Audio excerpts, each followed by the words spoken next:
Hi, welcome to the BoshNRoll channel. I'm your host, Brian Koval. Before we get started, make sure to hit those like and subscribe buttons. If you want to see me play your favorite deck or your spicy brew on the channel, I take donation deck lists. I'll do a deck tech, play a full Magic Online League, and help tune your list. If that sounds good, check out my contact info. It's in the video description below. Now let's go play some Magic. Hello and welcome to the BoshNRoll channel. Today I'm playing Legacy, and this is a donation deck from subscriber Raul, and Raul has me playing Welder. It's Goblin Welder, 1 mana 1/1, tap it, and there's a lot of words here, rules text, but basically you exchange an artifact in play for one in the graveyard. The reason that this card is in the deck is so you can do something like turn Lotus Petal into Sundering Titan, and you do that early and often. Faithless Looting puts the artifacts in the graveyard, Gamble puts them in the graveyard, Duretti puts them in the graveyard, Engineer puts them in the graveyard, and then you reanimate them basically. So Goblin Welder is usually played in a Painter Servant shell. I got Painter, Grindstone, tight little combo deck, but that's not what this is. This is functionally mono red Reanimator. It's got a prison style element to it. There's 4 Trinisphere, 4 Ensnaring Bridge, Sorcerer Spyglass, but in general, what we're trying to do here is put something big and scary into play before we should have access to it.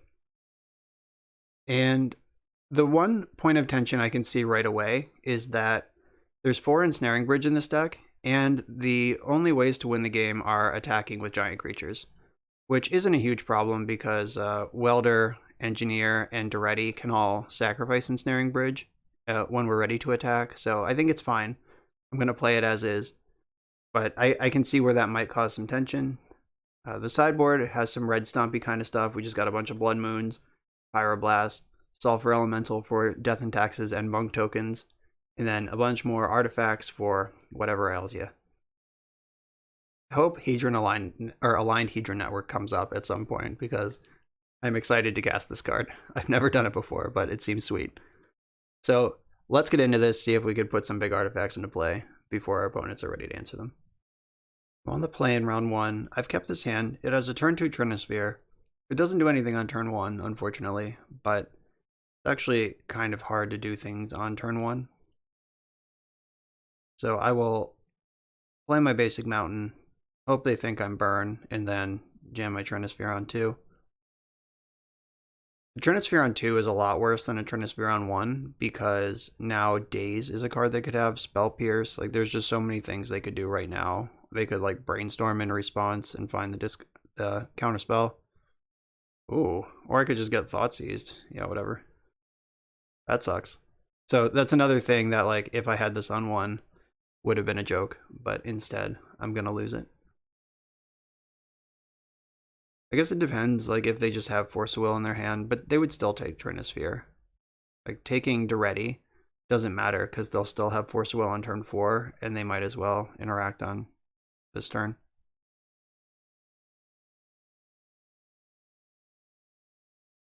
Guess we'll see. They're taking a lot longer than I would have expected for this to resolve. All right. They came to the right conclusion. Draw another one. All right, didn't draw another one. Did find Welderino. So that gets pretty interesting.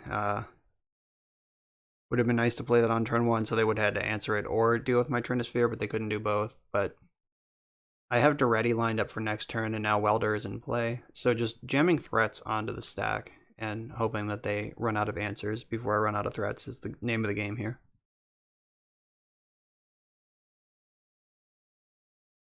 It's also nice to get your F6 value out of this deck. Like, just never have to hold priority. Nice. This deck's pretty interesting. Looks like some sort of Esper something or other. Prismatic Vista into Thoughtseize is not a play I think I've ever seen in Legacy. Pretty cool. I'm interested what they're doing. I wonder if this is a version of the White Faces Esper Mentor deck, which I'm in love with, by the way.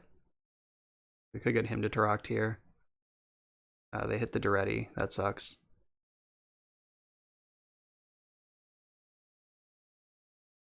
Alright, well, Welder's active, and Goblin Welder, historically, pretty good against discard spells. Alright, so I'm going to play this and my Lotus Petal. I'm going to turn Lotus Petal into Trinisphere. Let's just do that. Slow down their momentum.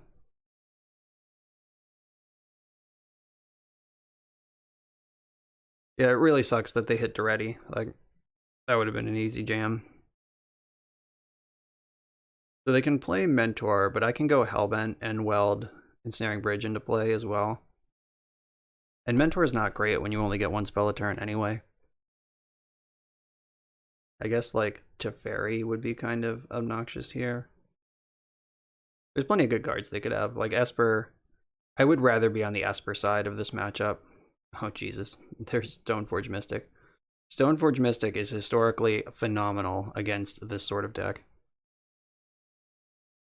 because it does not give a shit about spells being cast. Okay, that's kind of interesting. I could just cast Wormcoil Engine here. And I would do that by floating 5 and then welding Citadel into Lotus Petal. That actually sounds pretty good.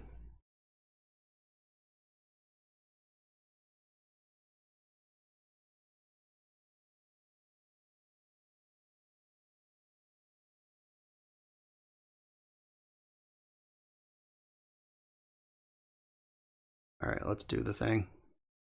And Wormcoil Engine is a pretty exciting card to combo with Welder, because when it dies, it makes artifacts that can turn back into the engine. If I get Sword to Plowshare right now, that would be shitty. But there's not much else that I care about. And Teferi bouncing this thing would also be brutal. Once I untap with Welder, this thing's going to take over the game pretty easily. Oh, hell yeah. Alright, we're going to the races now. Because of the Trinisphere, even if they find Plow, they have to wait a turn, and then I can Weld in response and turn this into other worms, little worms. The little worms turn back into the big worm, and we are in control here. Could still lose, don't get me wrong, but this is a very good place to be. Engine. Also, Card Hoarder hooked me up with this crazy promo version, extended art. Wild. I don't even know what that's from. Is that the box topper art from Double Masters? Is that what this is? I don't know. It looks cool. So if they spend 3 men on a Swords to Plowshares, I Weld. Turn this into... I think I just want my land back.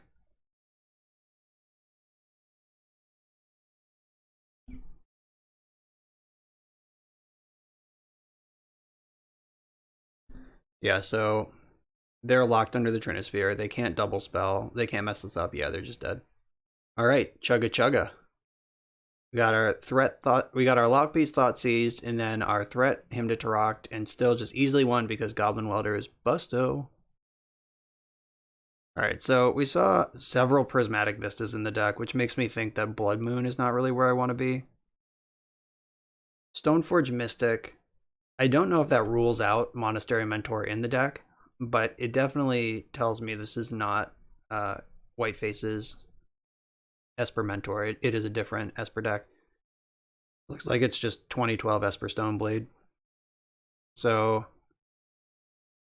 I don't know if I want the Pyroblast. I definitely want Sorcerer's Spyglass. Ratchet Bomb might be alright. I guess it depends what is gonna carry their weapons. Like, there must be creatures in this deck.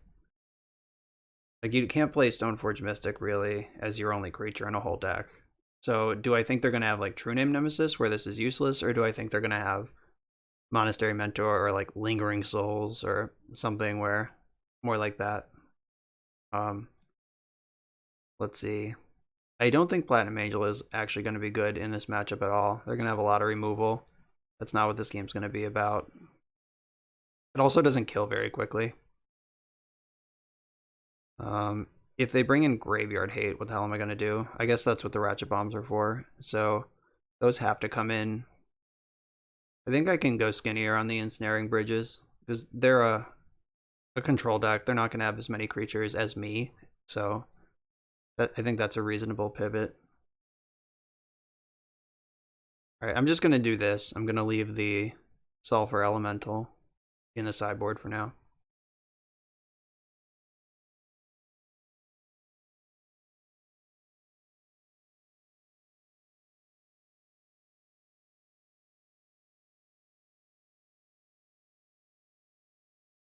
So this hand has a turn 1 Welder, but not if they Thoughtseize me.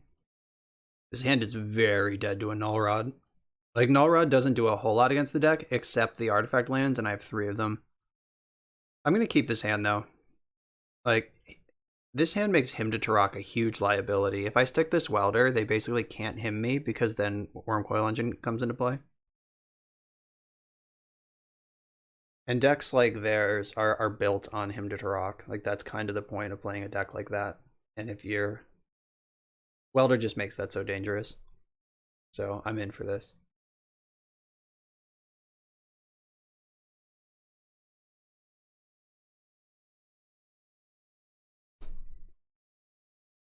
Am I getting my thoughts seized? Doesn't look like it.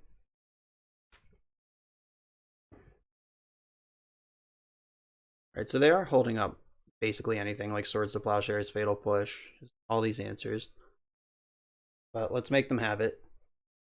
So they would have to Swords to Plowshares here with a Scrubland if they want to Hymn to Tarok me on my turn. Alright, so because they got Tundra, that means they can't Hymn. That's not 2 black unless they have Urborg. Which I'd be genuinely surprised if that's a card in their deck.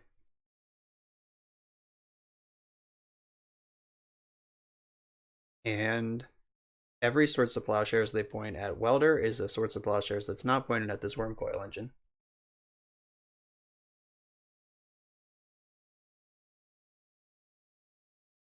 And I'm pretty jealous of this Brainstorm right now. Look at my hand and how nice Brainstorm would be in it.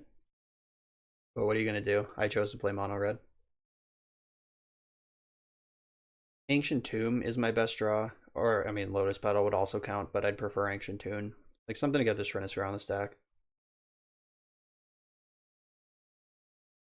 They're cantripping. They're down to 4 cards in hand now. Which is, like, a lot of cards. They did mulligan.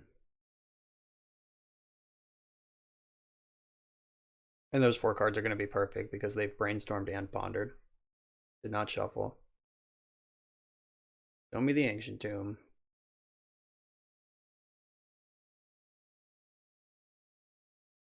What I don't want to draw is another top-end banger. Even like Goblin Engineer or Second Welder. Like, just something I can play is what I want here. Which is always the tension in deck building with these sort of decks. Oh.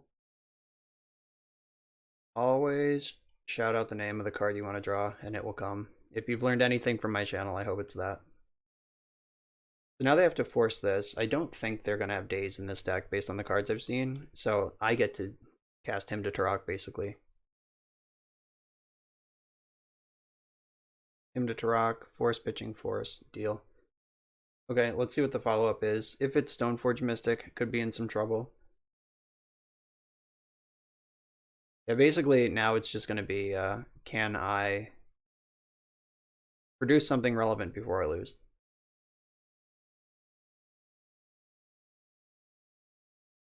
The Force Pitching Force is nice. Just 2 down. Nice. That's a good one. So Engineer can entomb an artifact. I'm gonna get the Sundering Titan. Or I guess maybe I'm supposed to get Ichor Wellspring. Because Engineer can entomb any artifact, but it can only reanimate ones that cost 3 or less.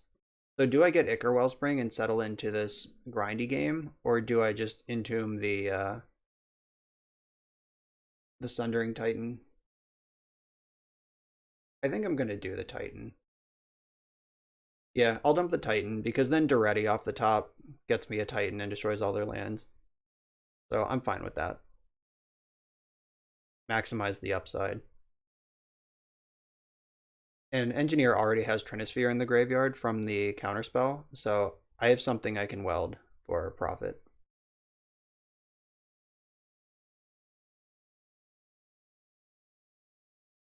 Alright, what do you got? All they did was play a land on their last entire turn cycle. Just no spells in their main phase, no spells on my turn. Ooh, okay, that's pretty good. None of this addresses the Wormcoil Engine that's 2 turns away, though. So do they just name Engineer, or do they name Duretti proactively? Because they may or may not actually care about Trinisphere, and it's going to cost me a land to put it into play. They named Goblin Welder. Okay. No respect for this Engineer that's in front of them. That tells me they don't have removal, though. But I guess I knew that already because Engineer wouldn't have survived if they had removal. So I can weld my Trinisphere up, but that sets me back 2 turns. Like, I can Wormcoil Engine next turn. Yeah, I'd rather Wormcoil Engine next turn than Trinisphere this turn. If I had, like, a Wellspring laying around or whatever, I would easily do that, but I don't. Now's a pretty questionable time to get him to Trucked. Yeah, like, it would obviously be better to have Trinisphere in play and lock down this Brainstorm, like, they're done for the turn because they brainstormed, but yeah, that Brainstorm was a good draw. Because it was clear to me their hand was not very good, but that can change everything.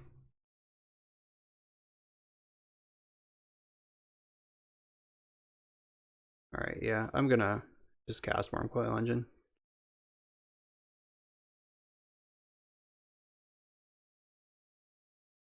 I'm gonna cast the cool one.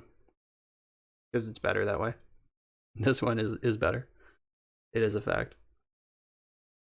I guess Snapcaster Mage is pretty devastating here. Again, if I can untap with my Engineer, then I can sack Wormcoil at least in response to a plow and break it into worms and get back the Trinisphere. Not as good as Welder, but it does play. Oh wow, they just didn't have a spell again. Didn't fetch with Brainstorm. That's interesting. So they wanted those cards. They're all just good, apparently.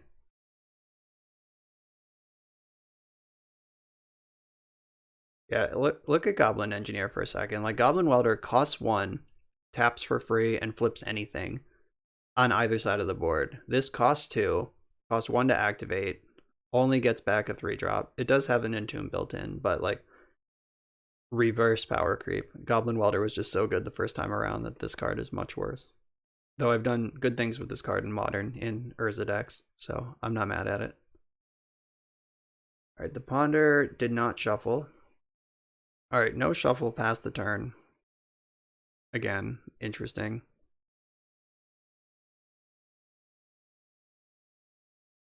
Alright, so I'm going to attack with Wormcoil and see what happens.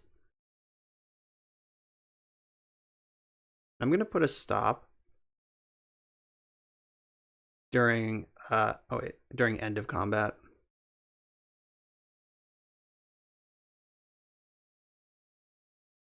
This is so I can weld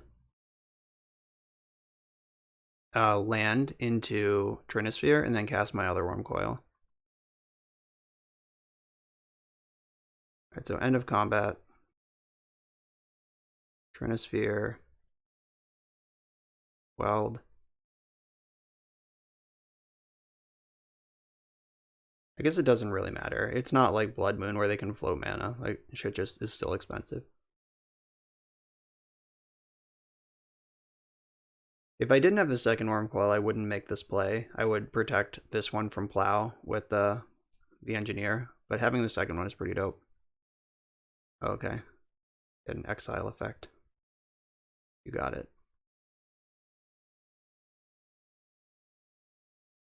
Okay, that's also worth noting. Goblin Welder. If the card in the graveyard gets exiled, you get to keep the one in play, but Goblin Engineer sacrifices part of the cost. Alright, there it is. Let's see if you can beat 2 Wormcoil Engines.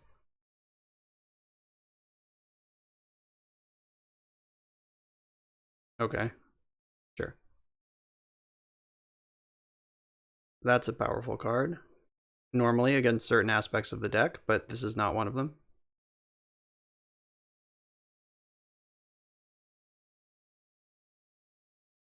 See what you got, because I have 12 power. And more engineers coming. Yeah, it's a fairy, like I said the whole time. That's a pretty strong card against me. Just paying a shitload of mana for a big thing. Getting him to interact as well. Oh, ooh, that one's actually good.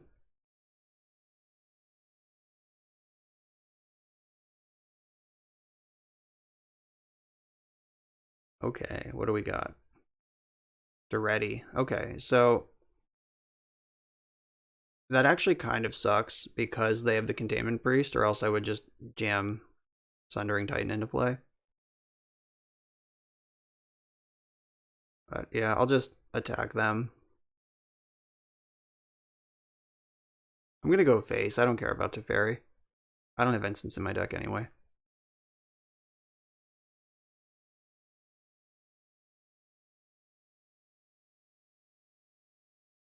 Yeah, I basically just need to pressure them to the point where they lose their Containment Priest, and then I can go nuts with the ready.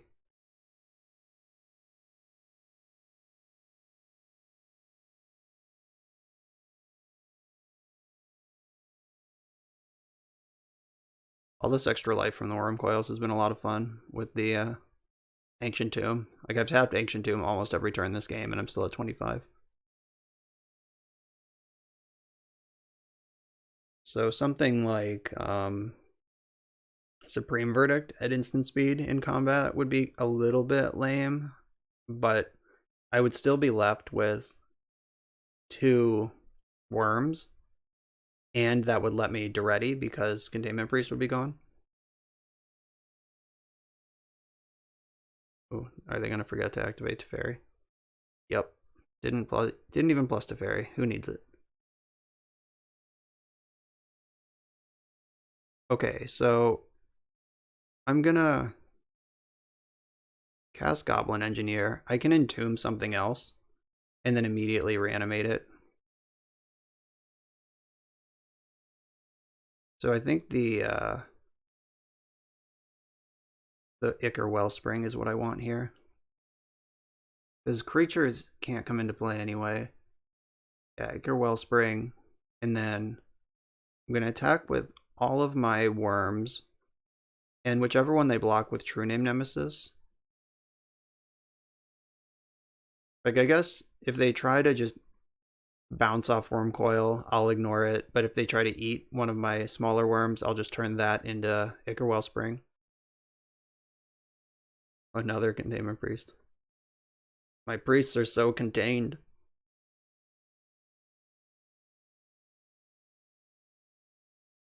Good thing they named Goblin Welder with this Pithing Needle, a card that I have not drawn this whole game. I guess I had one on turn 1 and they plowed it. But these engineers in play, like, the engineer was literally in play when they cast the Pithing Needle, and it's just, I don't think that naming Welder is the right call. I think the super heads up play is naming Duretti. Alright, 1 priest down.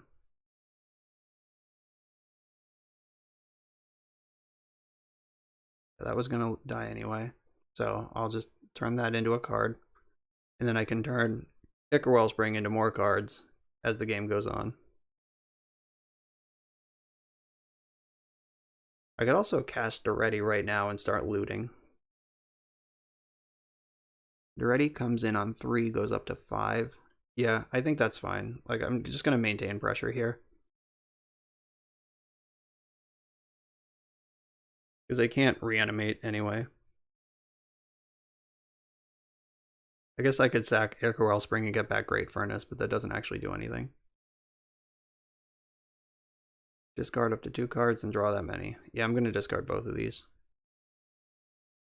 Nice. Back up to ready.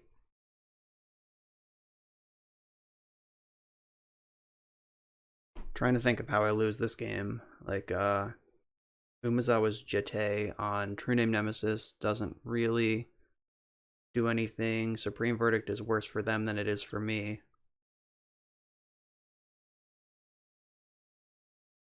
Jace the Mind Sculptor mostly doesn't matter.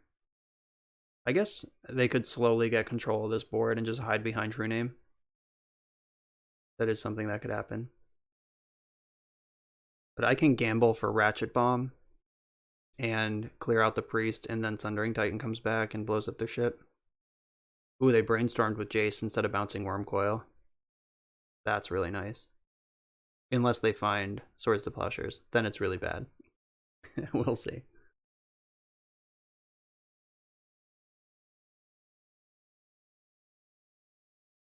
Please don't tap white mana. They have 1 card in their hand. Don't be good.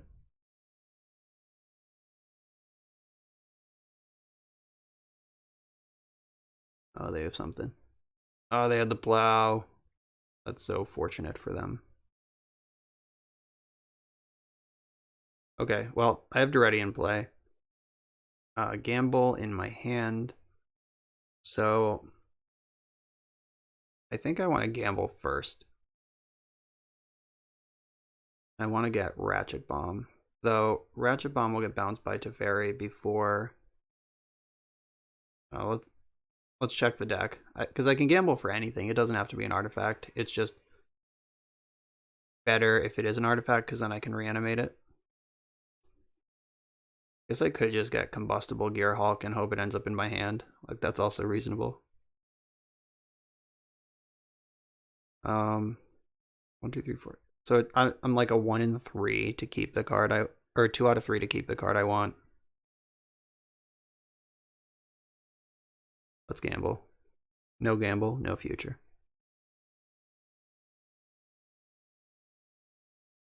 So 1, 2, 3, 4, 5, 6. Yeah, I have the mana. Let's do it. Yeah, I got there.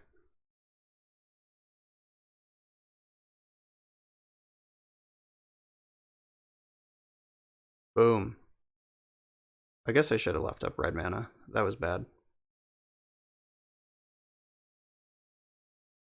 So now I get to draw a bunch of cards, because if they take the mill mode, they lose. When this enters the battlefield, target opponent may have you draw 3 cards. If they don't, you mill 3 cards and Combustible Gearhulk deals damage equal to the total converted mana cost of those cards. So they're at 7, and the average cost of my deck is like 3. So I think they'd be a maniac to let me mill. Yeah, they let me draw. No surprise there. Okay, so I'm gonna play this mountain, activate Duretti. I'm gonna discard Citadel and Ratchet Bomb, and then I can weld Ichor Wellspring into Ratchet Bomb, or engineer it. And Jace can't really bounce this threat, because I'll just draw 3 cards every time. They know what 2 of their top 3 cards are also right now. Or the 1 in hand plus 1 more. Yeah, they're in full brainstorm mode. They realize that Jace's bouncing ability doesn't really help them here.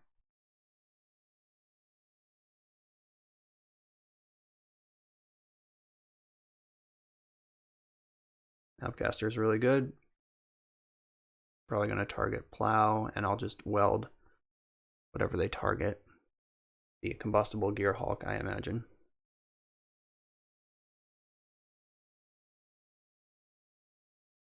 Yeah, I'm going to turn that into Ratchet Bomb.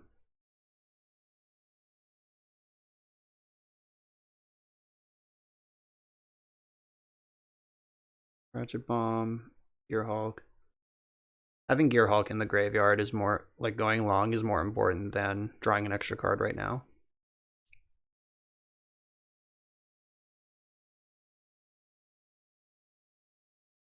Duretti's pretty close to going ultimate too. That doesn't do a whole lot, but it is pretty sweet. And Mere Battlesphere can kill them through True Name Nemesis.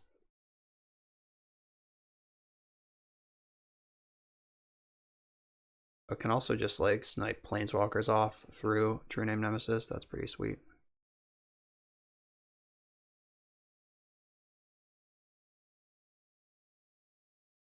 Charge the bomb. Ratchet Bomb is dangerous to use on Magic Online because both of the abilities are free to activate, and one of them is really bad to activate if you don't want to. Okay, so I can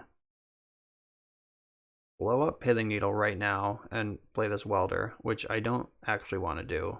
I think I want to just get Battle Ball into play.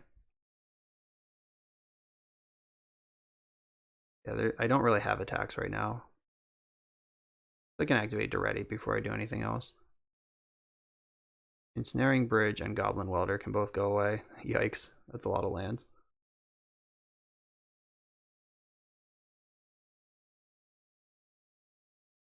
Boom.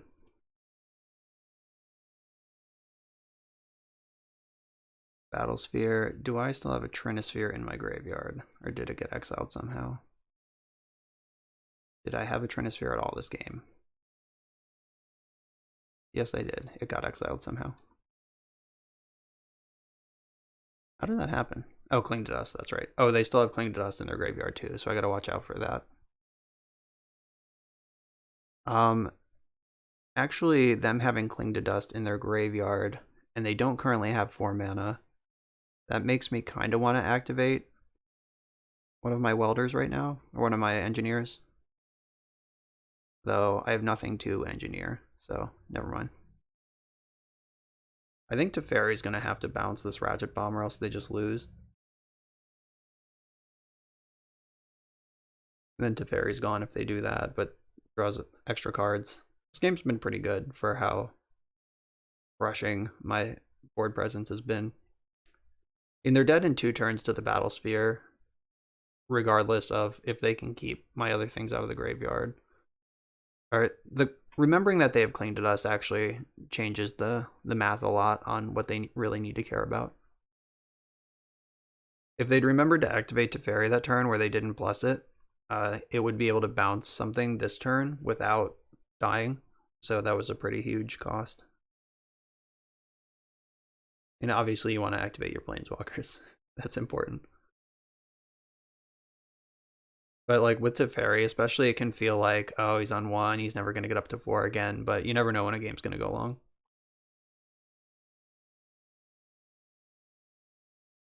Okay, so they're bouncing their own Pithing Needle. I could blow up Ratchet Bomb right now, and that would fuck that up. Do I like that? What are they even going to name? Oh, Duretti probably. Yeah, I'm just going to do this. I think that's fine. Because the Battlesphere has them dying pretty quickly on board anyway, and if they think that's important, I want to deny it to them.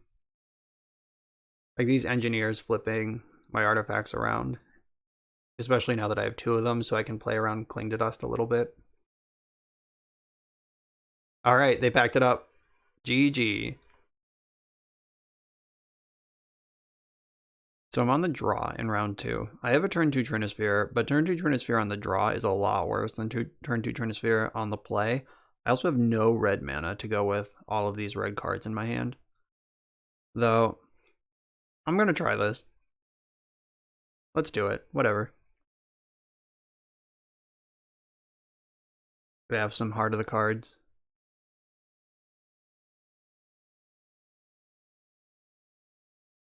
Maybe they're just some deck that can't beat Trinisphere no matter what turn it comes down. Oh. Decks with Windswept Teeth are probably pretty good against Trinisphere, on average, I would guess.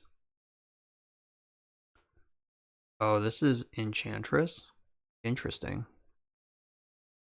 Is Enchantress even remotely beatable for me? I don't know. One of us is about to lose quickly.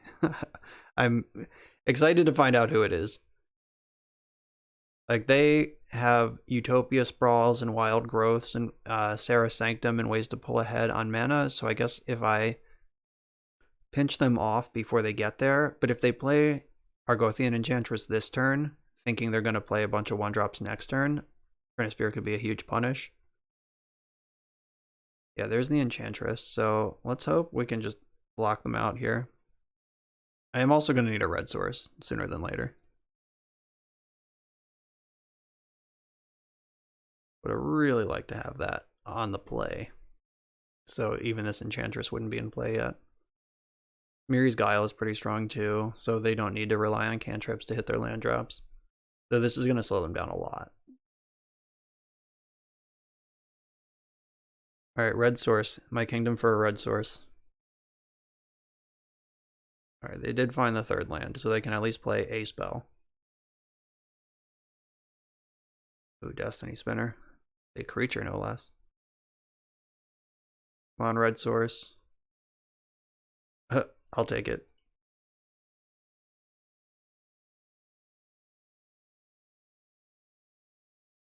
And it's awkward, but it is a red source, and this can get me pointed in the right direction. Now, I guess the question is, do I cast Looting, or do I cast my Welder? I guess it depends on if I draw a second red source this turn or not. Because if that was just a normal Mountain or Great Furnace, I would have played Welder this turn, and then next turn played Goblin Engineer for the Entomb and immediately welded something.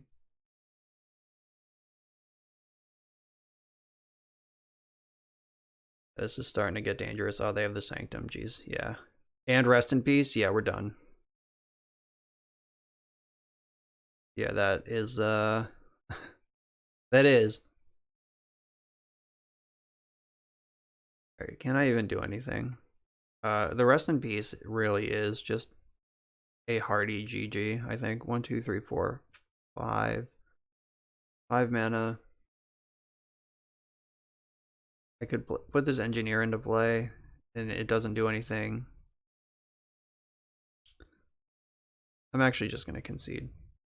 I don't want them to see just how brutal Rest in Peace is, though. I wonder if they played it because they think I'm a graveyard deck, or if it was just the enchantment they could play in their hand.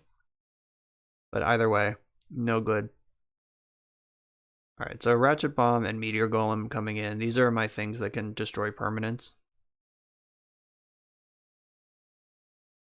Which enchantments are, by the way. And now that I know they have Rest in Peace in the main, and they might be bringing in more, I really want to respect graveyard stuff. I don't think I want Ensnaring Bridges in the deck. By the time they're attacking with creatures, I think that I will have already lost that game. Because like Destiny Spinner, turning your lands into big creatures is a very late game thing. I don't know if these decks still play Emrakul, but they can take infinite turns with Karakas if they do have it, so like they'll eventually find an answer. So I just don't think Ensnaring Bridge is what I'm looking for. Sorcerer's Spyglass could like spike a fetch land on the play and slow them down, or it could name Sterling Grove so they can't search their deck. Trying to think of how that could be helpful. Blood Moon turns off almost all of their white sources. I think I just need to go fast. Alright, I'm gonna just do this minimal boarding and try to get a quick big idiot into play.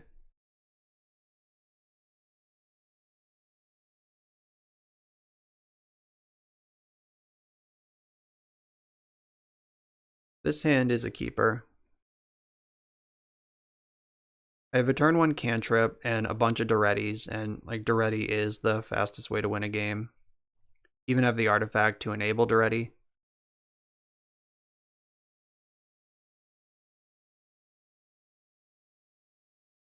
Battle Ball. Alright, so there is a plan to win this game.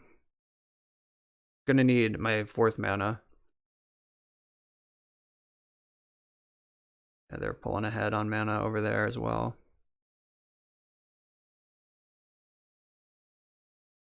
Yeah, this is not ideal. This land drop is going to be really important to hit. And if they just have Rest in Peace again. Oblivion Ring. Okay, that's fine. Land please, deck. That counts.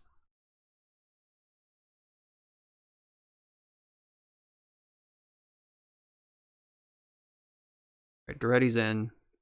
I'm going to discard a 2nd Duretti and Battle Ball. And hope that they don't have Rest in Peace right now.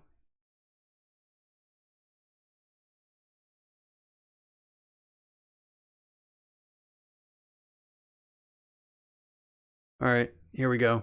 They just spent an Oblivion Ring on Welder. And I have the big Welder. Even if they remove Duretti, I have a 2nd that can still get back the Battle Sphere. They need to Rest in Peace me to really fuck me up here. But wow, would that fuck me up.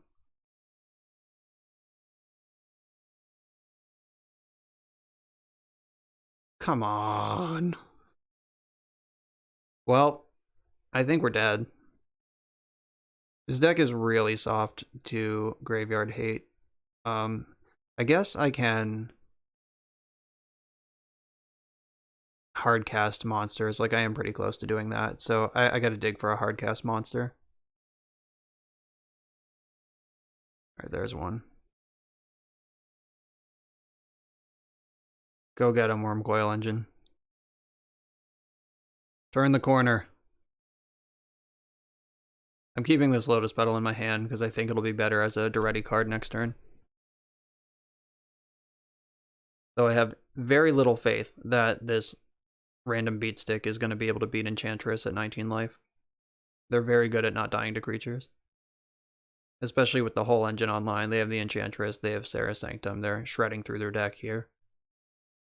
Oh wow, on thin ice. So if I top deck Sundering Titan, I can actually do the thing.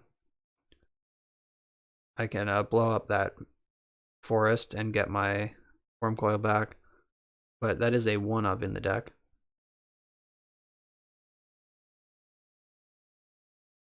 I'm going to discard these two. Okay. Can't lose. Card says so. There are still 2 Ratchet Bombs in the deck too. If I can get a Ratchet Bomb up to 2, that kills all the Rest in Pieces and the Enchantress. Though they're going to have so many turns to go off in the meantime that probably doesn't matter.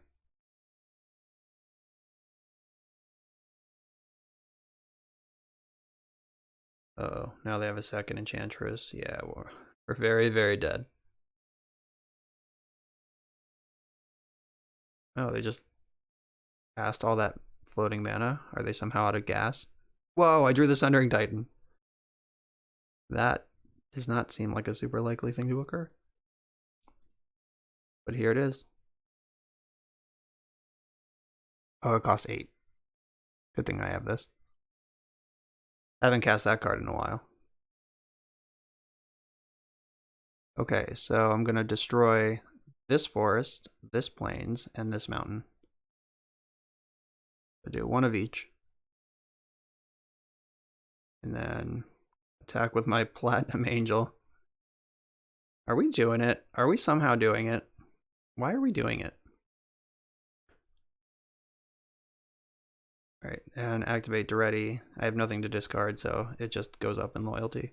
And Duretti can go ultimate next turn. Not that it matters against Rest in Peace. And they did run out of cantrips last turn, so they have so much mana. It's weird that they... Unless their hand is literally 5 lands. Oh my god.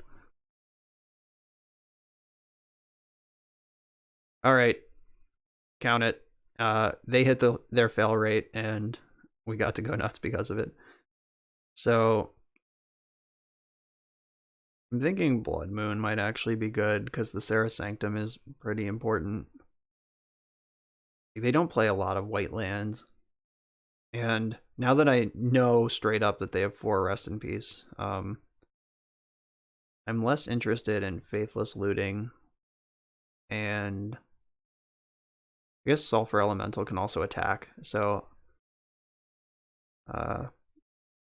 looting, 1 less, Engineer. I want to keep Welder, because the upside of Welder is just so good if they don't have Rest in Peace, or if I can remove it. Plus, if I have Ratchet Bomb, it destroying Rest in Peace, it would also destroy Engineer. But Duretti was the MVP there. Maybe I'm just completely off Ensnaring Bridge. That's not the plan. I'm just trying to put a giant idiot into play.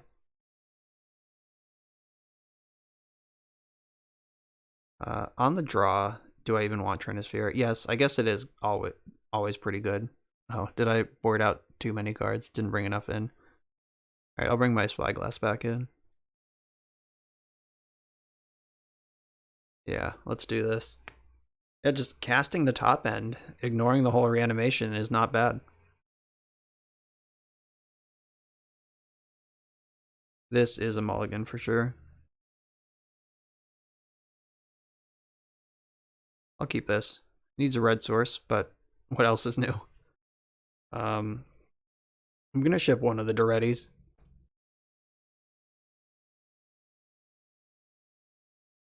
Turn 1 Spyglass could actually turn off a fetch land or something relevant like that.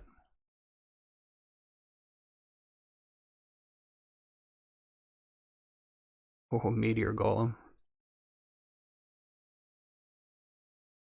Alright, Destiny Spinner, Enchantress's Presence. I guess I'll name Destiny Spinner.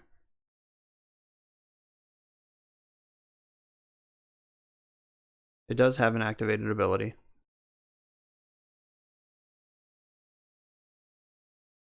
So I hope they're probably going to play Presence this turn and then get their cantrip engine online. I'll have Trinisphere in play to slow it down at least.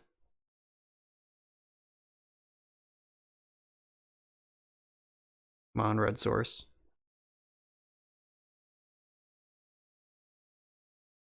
Yeah, I think Trinisphere will serve me better long term than putting in Ratchet Bomb now and trying to get it up to 3 before they do anything.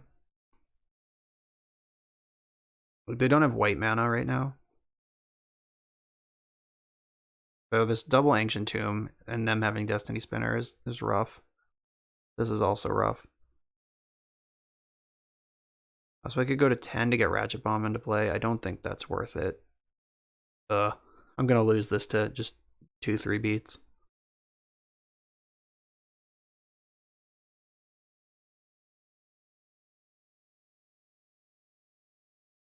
Alright, come on, deck. Give me a basic mountain. That's a really good draw. Like, if you're only going to get to cast 1 spell a turn, this one controlling the top of your deck is a nice find. It is weird they made their land drop before they played it, though, just in case they found a white card. Alright, yep, this is how it ends.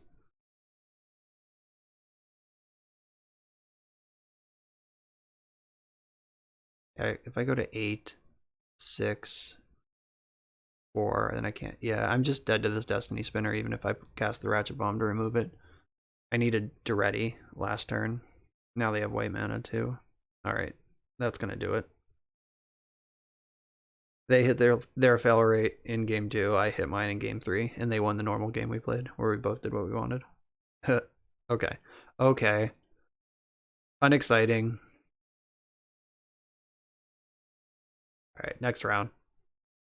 Well, I won the die roll, and I have turn 1 Trinisphere, but that's literally all that I have. Like, I'm not even close to doing another thing after I do that. I think I have to mulligan this. If I knew for sure I was playing against Storm or Belcher or Oops All Spells, it's probably worth it, but yeah, this is bad. Yeah, I like this better. Gonna send Ensnaring Bridge to the bottom. This also needs a red source, but at least it has something resembling a plan.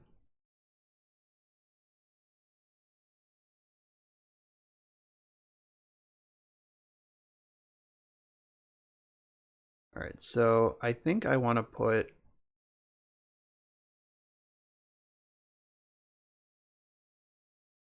So I'm not going to have an artifact to sacrifice regardless. So I could try to max out for Duretti. Like just put the Battle Sphere or Sundering Titan in. And then if I top deck Duretti,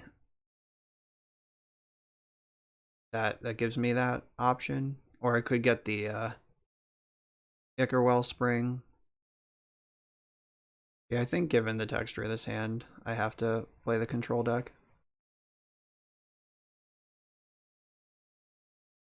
This is where I find out I'm playing against Oops and would 100% won with my turn 1 Trinisphere.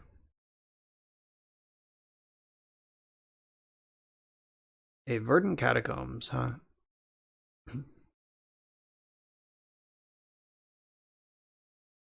I think I want to play my Lotus Petal in case they have discard. Unfortunately, Lotus Petal can't make red and then also sacrifice itself. Also, a top decked Ancient Tomb away from Mirror Battlesphere on turn 3. It's hard cast that. Yeah, I definitely feel like I would want to flesh out, like if I were to tune this deck up a bit, I'd want to flesh out how to balance casting threats with reanimating them. Because it's only like kind of good at doing both right now, and I feel like it could be really good at either. Alright, so we're not playing against Storm. I guess this could be Doomsday. Come on now, deck. I guess that is at least an artifact that I can sacrifice.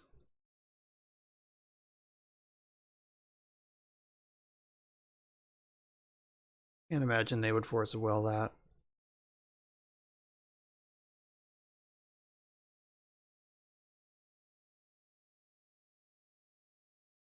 Alright, yeah, I'm trying to just draw cards here. If I find a red source, I can go off a little bit, get a second engineer into play.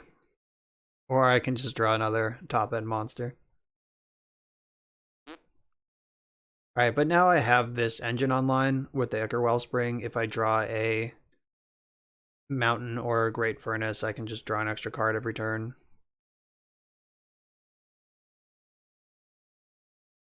See how that goes. Oh, this is probably a Kolaghan's Command deck.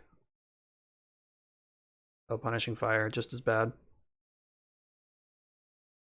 But I bet Kolaghan's Command is in this deck too.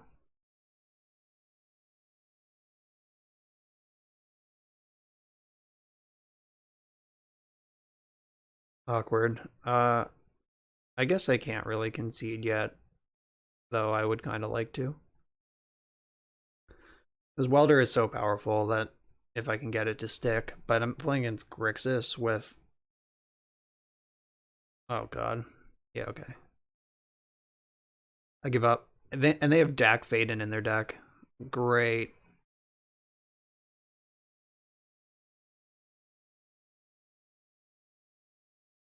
So I'm bringing in Spyglass because Dak is unbeatable.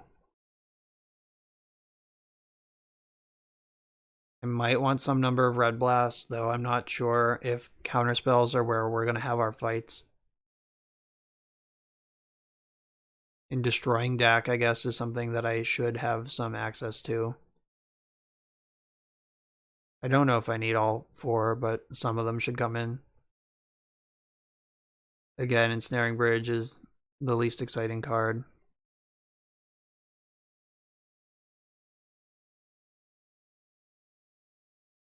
Do I want Ratchet Bomb? Do I want Blood Moon?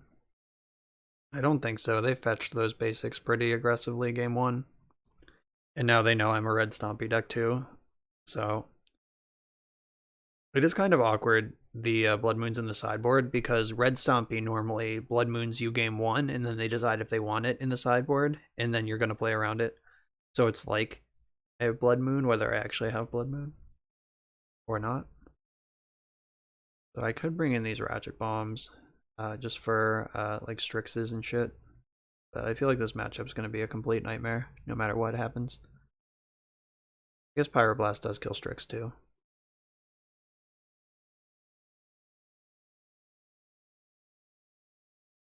I'm going to do this.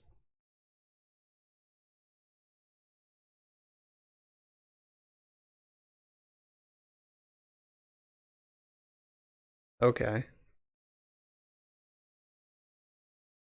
It's my first juicy welder start. Like I have a turn 2 Platinum Empyrean available to me. Assuming no disruption, which is a silly thing to assume against Grixis control, but it is available. It's there. It would cost me my land drop though. Alright, that's fine. Oh, that was sick. I was about to say I wish I could get this Wellspring into play with the Welder, and surprise, I could.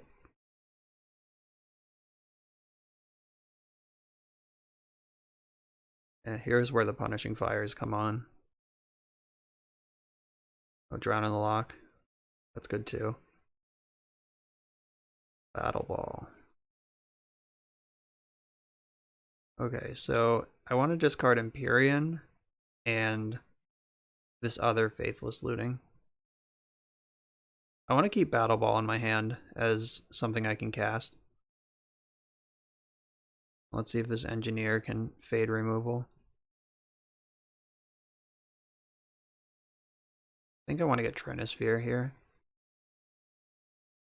That's something that Engineer can actually work with. I can turn Wellspring into Trinisphere and really slow them down.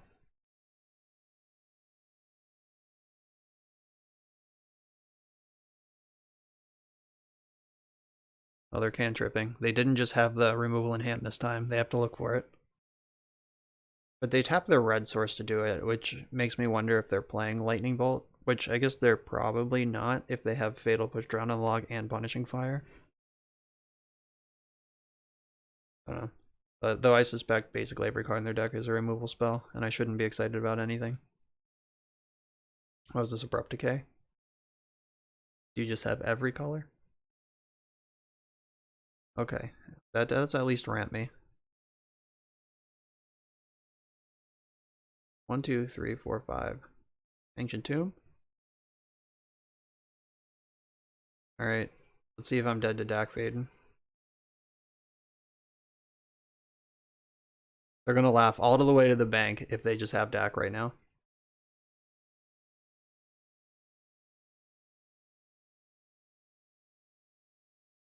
And I don't think Battlesphere can race Wormcoil Engine.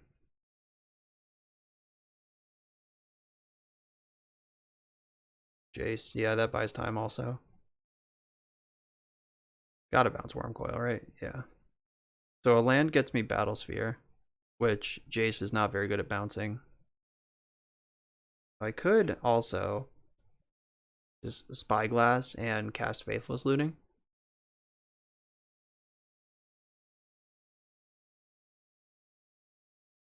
Thoughtseize and 2 lands. Okay. So Jace the Mind Sculptor is off. Do I even want to loot? Yeah, probably. Because if I find a welder, that's definitely worth having. Alright, so Thoughtseize. This sucks. Yeah, I guess I'll just play around the Thoughtseize as well as I can and just keep 2 castable threats in my hand. Alright, 2 lands and Thoughtseize. What are you gonna do? I have my normal Wormcoil Engine and my crazy Wormcoil Engine. Which one are you gonna take? Let's see what type of taste our opponent has here. Oh, they took the crazy one. Good taste. Oh no, did they draw another Thoughtseize? What's happening right now? Are they destroying? Oh, my Spyglass. Yeah, that's pretty fucking good. Okay, so that turns on Jace. And Jace, an unpressured Jace on an empty board is obviously bad news for a lot of reasons. So they did already play their land drop, so they don't get to shuffle that away right away. Oh, hello. So let's try this. Oh, they only have 1 card in hand, so it can't be Force of Will. Alright, second artifact, return an artifact. I want my battle sphere back.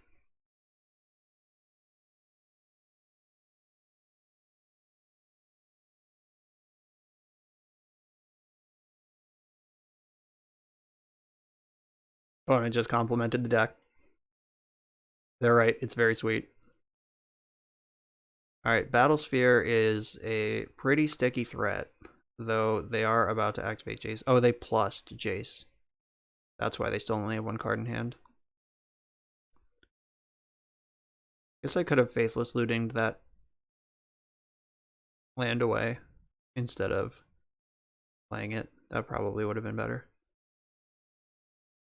Let's see.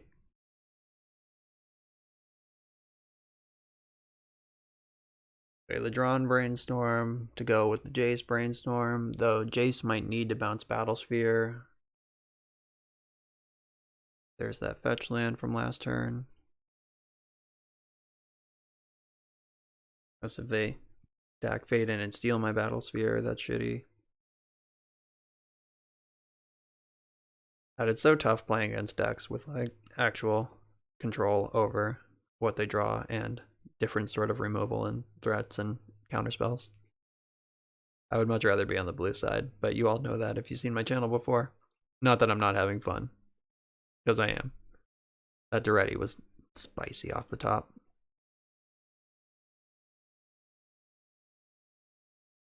Alright, so they did shuffle off that Ponder.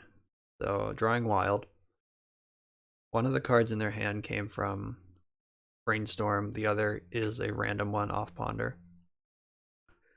And it looks like I'm not getting decked right now.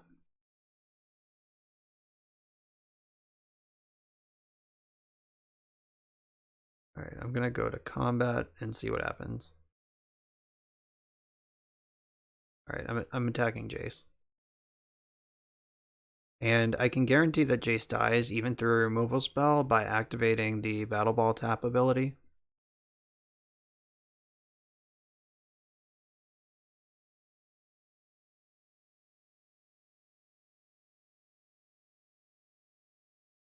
So I'm pretty sure even if they destroy it right now, I still get to deal 4 to Jace. Yeah, so triggered ability zaps Jace. They don't take any extra damage because that's not how that works. Jace is dead now. Making sure that was gone. Like, I could have attacked face with Battle Sphere and Jace with all the mirrors, but I just really wanted to make sure Jace was gone. I'm going to discard the backup Duretti.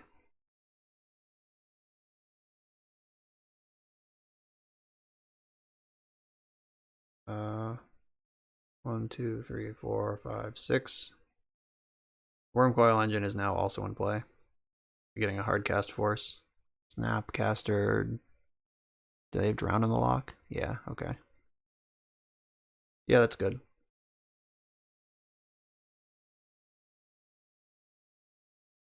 Okay. As far as things go, Snapcaster is a totally beatable card. Battlesphere does outmuscle it pretty significantly. Just need them to never, ever, ever draw Dak Faden.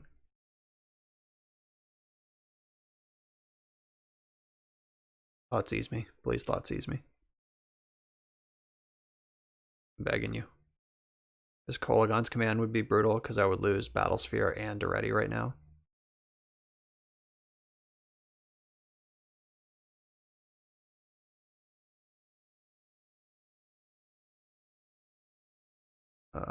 Oh, that's Uro. Right, I hope they don't have a green land. Shit, they had a green land, so now they just have Uro. That worked out very well.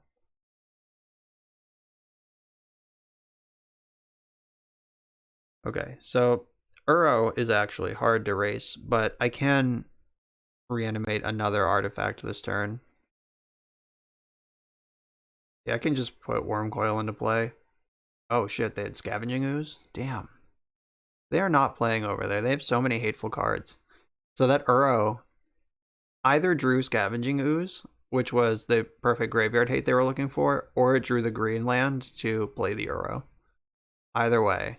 Fuck.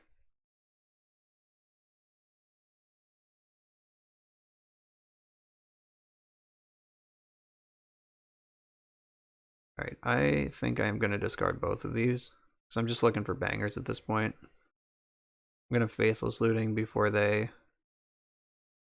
activate their ooze on it. Okay.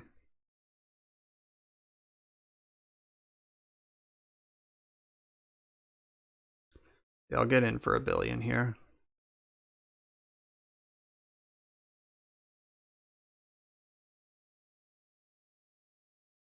Yeah, so it's going to be 4.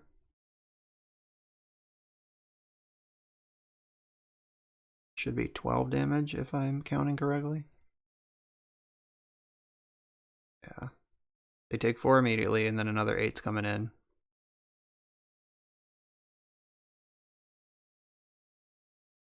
One, two, three, four, five, 6. Worm Coil Engine. Alright, they're currently Hellbent, but they do have Uro. The Worm Coil will at least keep Duretti in play. And they can eat shit out of my graveyard. 8 Platinum Empyrean. I might just be able to slam over the finish line here, though that Uro is really gonna slow things down. They have enough cards in their graveyard to escape it twice.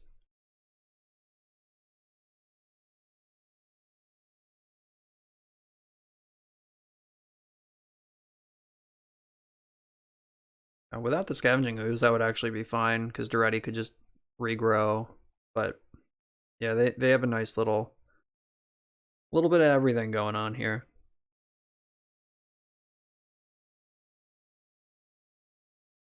They're escaping Uro right now, so they're going to go to 11 and draw a fresh card. Just gotta hope that card isn't another banger.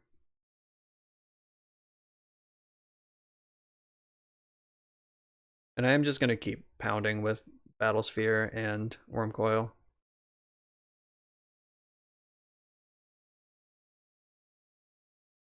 Do I have an insane draw right now? Meteor Golem? Did I bring that in?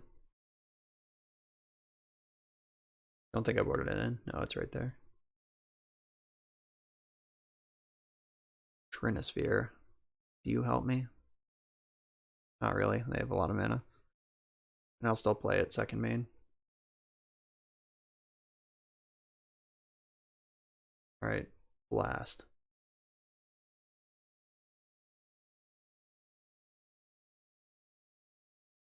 So, 6. 8. I think I want to tap 3 of these.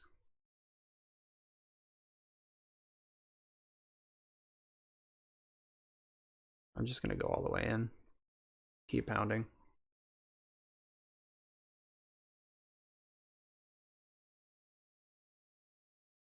I'll make them figure out how to block. Math is for blockers. Oh wow, they conceded! I don't think they needed to concede. I think this game was actually like close to unfavorable to me. Like, it's definitely close and might even be unfavorable, but alright, yeah, they just backed it up somehow. Cool. Alright, I want Meteor Golem. Blood Moon looks... Well, Blood Moon started to look better, but I did see several Assassin's Trophies. But can they cast that card if I have Blood Moon in play? Yeah, if these games are going to go long, maybe I do need Blood Moon. So Scavenging Ooze makes this worse. The Faithless Lootings are actually good, just fair and square, kept momentum going. Wasn't even reanimating, was just playing them. Duretti, best card in the whole deck. Reason for existing. I'm not convinced Platinum Angel is good. They have so many ways to remove this thing. It's not sticky. It doesn't have many ETB effects. Like, Empyrean does the same thing, but is an 8/8 along the way. A 4/4 flyer is not what it once was.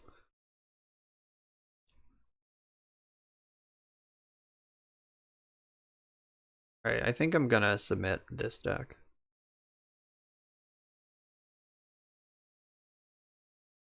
I could certainly see arguments for the Ratchet Bombs or the Meteor Golem or the 4th Red Blast. Really, there's a lot of things you could do here.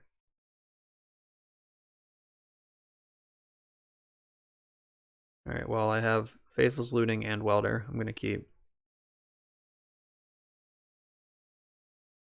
That worked out so well last game when they had the several removal spells in a row, but that paved the way for the ready to go ham later. And Sorceress Spyglass can just name Dak Faden, which is always the thing I'm most afraid of.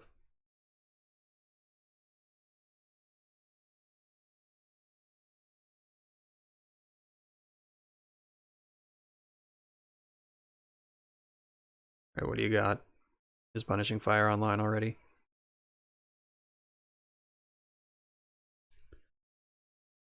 Oh, I appear to be untapping. I'm gonna cast Spyglass. Let's try to get a look at this hand. Information at least is good. They fetched this. Or they had Tropical Island, they didn't fetch it. So they could... They can't drown in the lock here because I don't have a graveyard. There's the Dak. And there's the drown also. Yeah, definitely naming Dak Faden.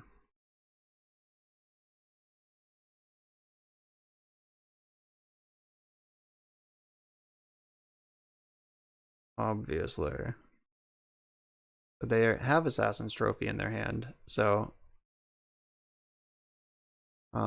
I don't think I want to attack into this. Snapcaster Mage. That's not a trade I'm excited about.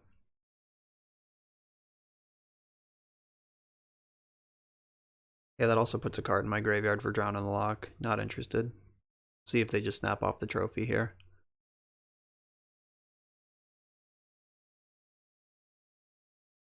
I would be pretty okay with that, because if they trophy this, that's a trophy they don't have for my Blood Moon.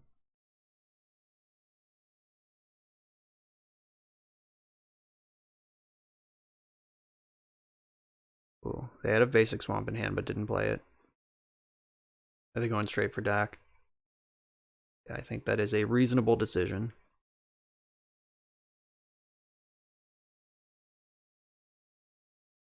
Wonder if Hull Breacher's in their deck too. Like if they have that combo. Pretty low cost. Oh, they discarded their basic. Alright, let's draw Pyroblast right now.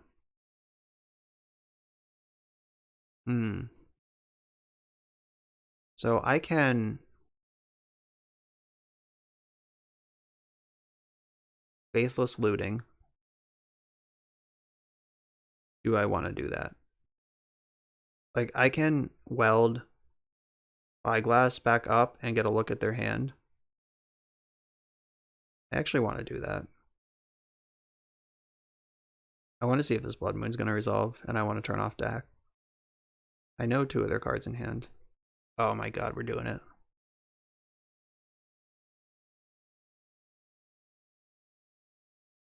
They'll game 3 Blood Moon.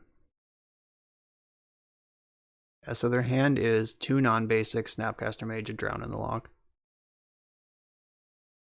Whammy. Sorry, Uro.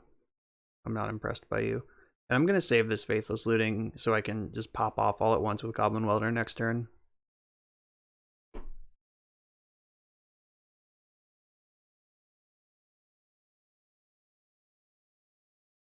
Yeah, that's pretty strong.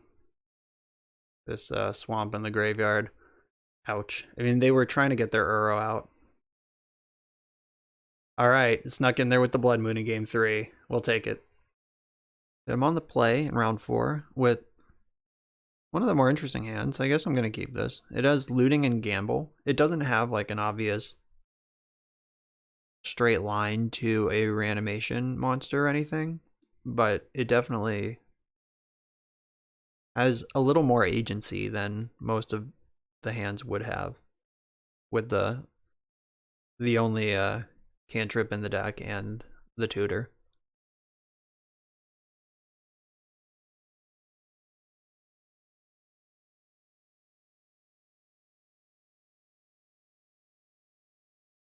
Another friendly opponent saying they like my videos. Thank you for watching.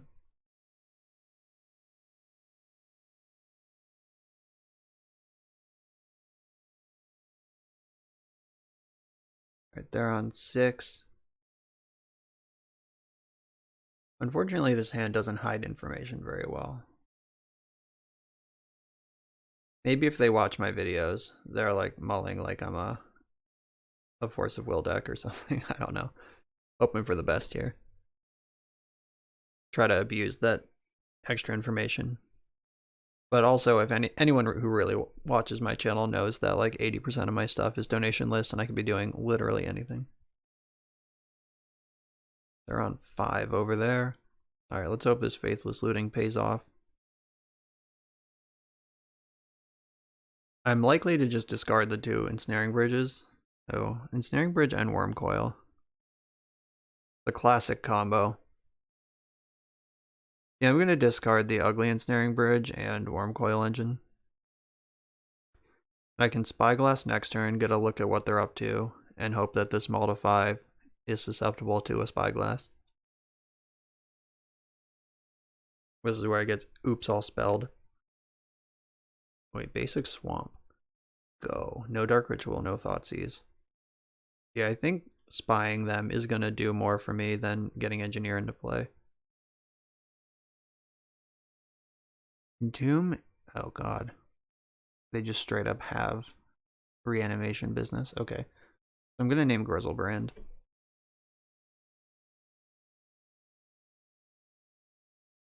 Okay. So turn 1 Trinisphere is going to be really good against this deck. If I draw my mana source, I can Ensnaring Bridge, and that might be good enough, depending on what they get here. Like, do they pivot off Grizzlebrand because I named it, or do they just get it anyway because it's still the best monster? I think that, like Chancellor of the Annex is a 4-turn clock instead of a 3-turn clock. Yeah, they're still just getting Grizzlebrand. That's fine. Hopefully I just draw the mana source and I can Ensnaring Bridge. I think they would actually have a hard time getting through that. So there's the swamp.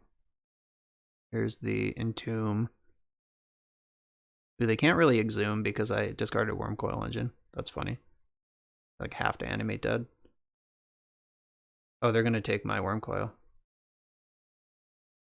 Alright, fair enough. Ensnaring Bridge still gets that. Alright, so I can gamble for... Yeah, I'm going to gamble for Ancient Tomb.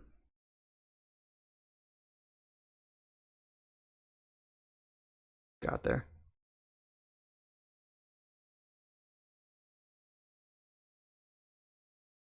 Alright, they're in prison now. Well, now they can exhume because I don't have creatures in my graveyard, so that's pretty smart. Sequencing the animate dead to take the creature out of my graveyard so they can then exhume and get a creature out of theirs. So if they ever get under the... Oh, they probably have an answer. Get like Ashen Rider or whatever right now. Second Entomb was a really fucking good draw.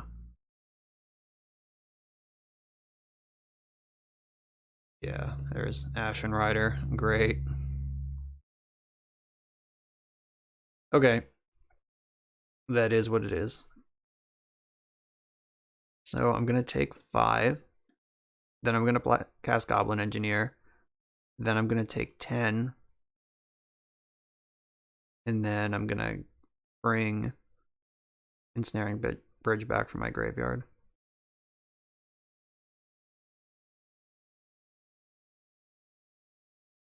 Alright, so let's keep this dream alive. I think I want to Entomb Kicker Wellspring. Or wait, does this exile? Oh, it does exile. Yeah, so I had to get Ensnaring Bridge. Whoops. I'm glad I paused to check on that. Oh, I guess I already had an extra one, so didn't actually need to do that. Whoops. Okay, so I take another 5, I go to, or 10, I go to 3, and I bring back Ensnaring Bridge and hope that they can't answer another one. But if they have Cabal Therapy, they can sack their Ashen Rider and get rid of that.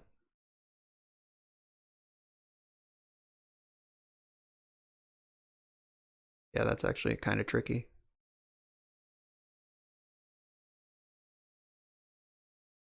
All right, so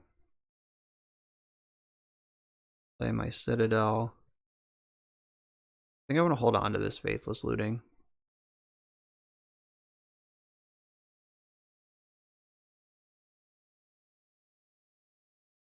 Yeah, so I'm going to wait until the beginning of combat to put in the Ensnaring Bridge, because that way they can't Cabal Therapy this turn. They would have to like do it second main. Get back Bridge.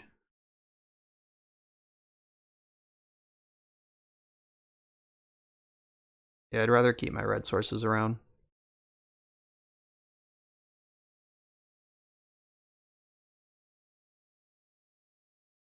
I can still Faithless Looting. So I think I'm more likely to just hide behind. Oh, that was a great draw.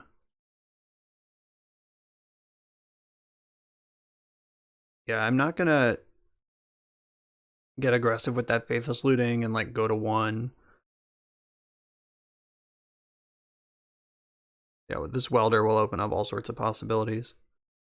Like I'm keeping up my Engineer so I can switch this bridge for this bridge if they find a way to remove it. So it's going to be... I'm in a good spot to not lose the game, though imagining how I'm going to win it is starting to become a bit of a stretch. So I guess I get to Sundering Titan this turn. Like I can Faithless Looting and immediately Welder the Sundering Titan and destroy their forest and their... Okay, yep, there is the combo I described. Good thing I left out my Welder. Well, I guess if they have another reanimation spell, they can actually just still get me. Yeah, so if they sack Ashen Rider, exile Bridge, I weld it, they reanimate, just exile Bridge again. But that is still... I can chump the Wormcoil Engine for the turn with Welder. I guess I don't even have to do that. Yeah, if they sack Ashen Rider, guess they could sack Ashen Rider, destroy Ensnaring Bridge, name Sundering Titan, reanimate Sundering Titan. But that's just as bad. They have to destroy this forest, a forest and a swamp, whether they get the 7/10 body or not, which is not that helpful to them because their bodies are huge. They need to get through Ensnaring Bridge. Yeah, if they have another reanimate spell, they can exile some number of bridges. I don't know. Let's just see what they do.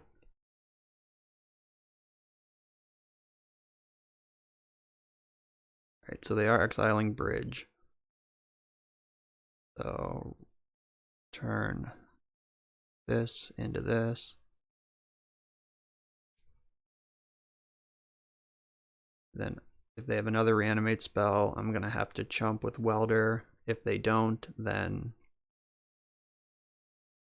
I'm just going to hang out for a little bit.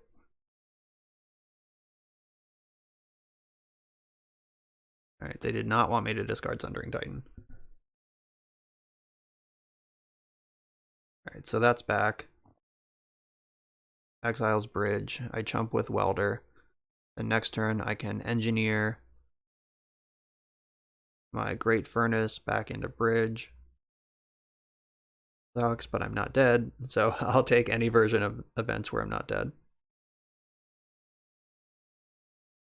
Ready. What do you do? Anything? Not yet. I think I have to wait a turn on Duretti. Yeah, I'm just going to pass the turn and weld Great Furnace into Bridge in their combat step.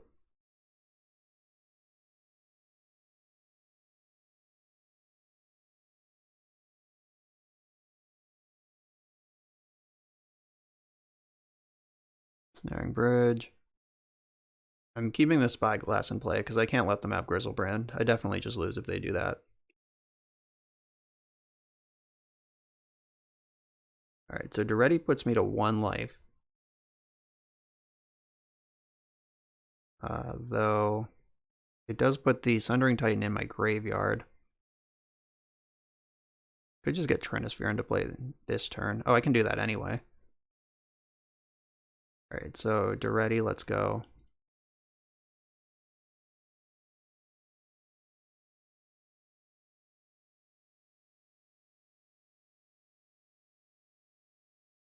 I wonder if I could have sequenced this better. Like if I play the land first, what's different? I'm not sure. This has been a really exciting game, considering they've resolved 3 reanimation spells, including 1 on turn 2, with 2 entombs. It's not bad.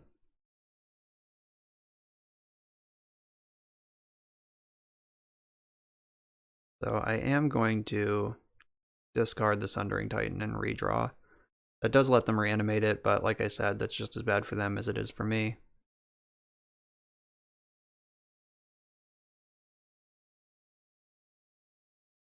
I am actually going to play the Lotus Petal.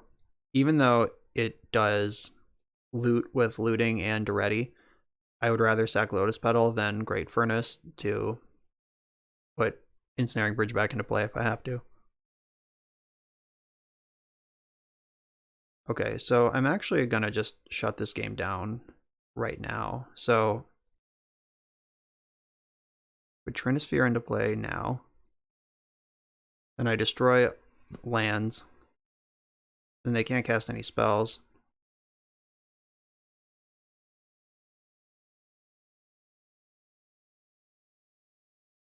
So, ooh, better float some mana. So I want Sundering Titan back. I will sacrifice the Great Furnace to do it. So now I destroy forest, swamp, mountain.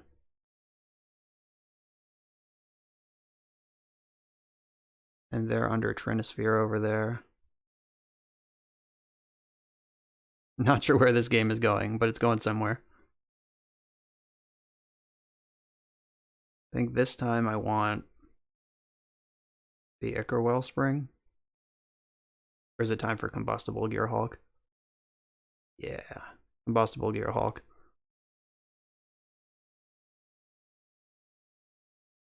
I don't know. This is a mess. This is crazy. Pretty sure I'm not going to lose, but got to figure out how to win. I think it's going to involve going infinite with, or going off with Duretti.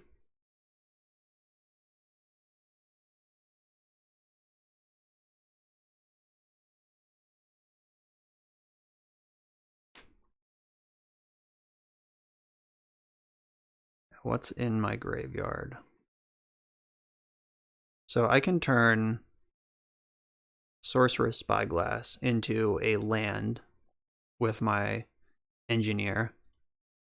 Like, I don't need Spyglass right now because they're never resolving a Reanimate spell. I can get Great Furnace and dip the Spyglass. So I'm pulling back ahead on mana here.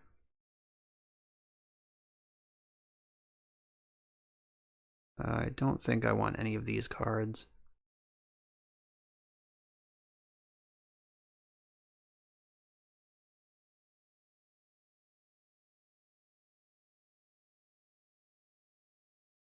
Did I get the... No, I got the Combustible Gearhulk. Okay. So they're 2 land drops away from casting any spells. Even if they get there, they're still under Trinisphere. They can only cast the 1 spell.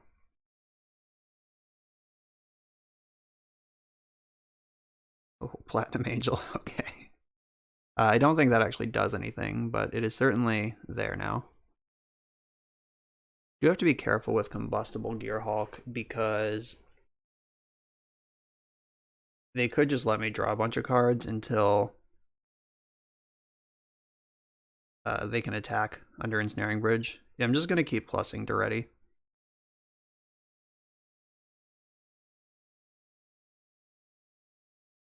Kind of wanted to ready Emblem. That sounds like a lot of fun. Because then I can sacrifice Ensnaring Bridge, attack, and then end step Ensnaring Bridge comes back into play. Yeah, that sounds like a plan. I'm really into that. They're also at 35 life.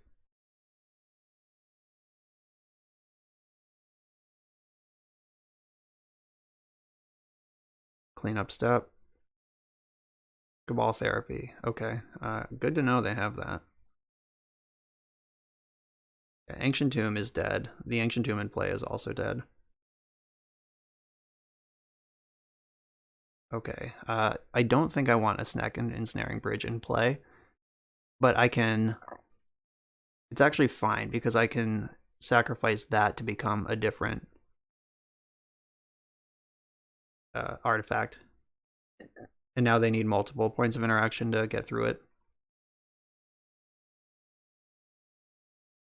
I do have 28 cards left in my deck to their 40, so I am going to deck first.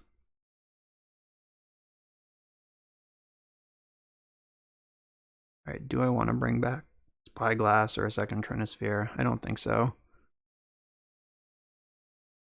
Yeah, I'm just trying to pop off Duretti's Ultimate right now. Whenever an artifact is put into your graveyard from the battlefield, return that card to the battlefield at the beginning of the next end step. Hell yeah. I am stoked about that. So I can target this Great Furnace with this one and sacrifice this one, and then they'll both be in play at the end of the turn. So now I'm just ramping all my artifact lands into play. That's pretty sweet. I've never had a Duretti emblem before.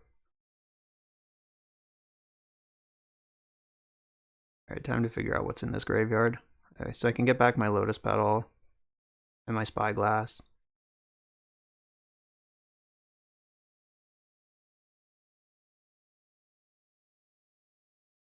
I guess I should have done this main phase. Now I'm not going to have my artifact until my end step.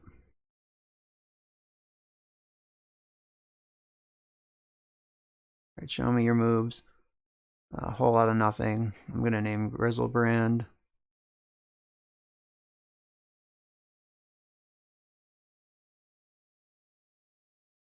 This game has been wild.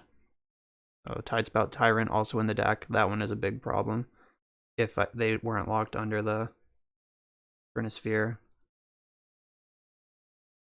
Alright. So next turn, Duretti can minus 1, 2, 3, 4, 5. Oh, and I'm actually getting full punished for the not main phasing because now I can't cast the Swarm Coil Engine.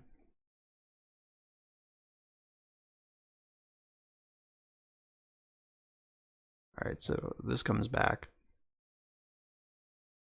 Alright, I'll remember to operate in their main phase this time. I guess I want to do the Ensnaring Bridge in the end step. Okay, so in the main phase, get back Darksteel Citadel.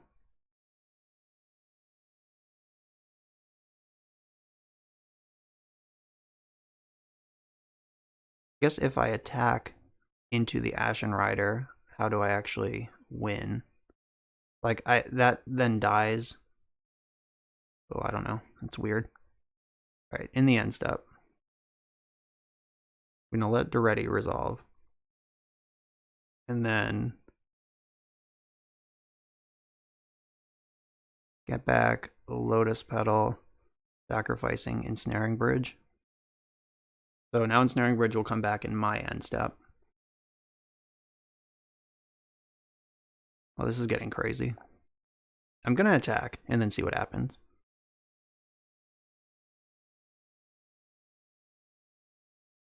I guess I'm supposed to be Combustible Gear hulking them also. So turn Ensnaring Bridge into Gear Hulk.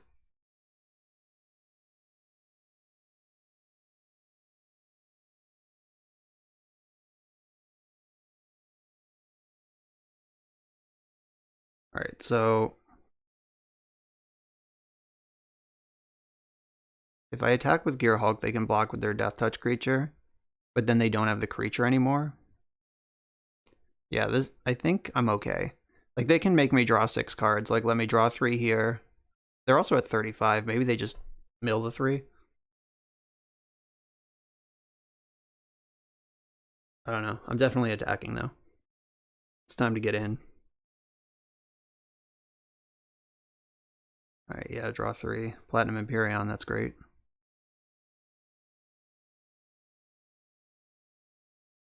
Alright, they discard.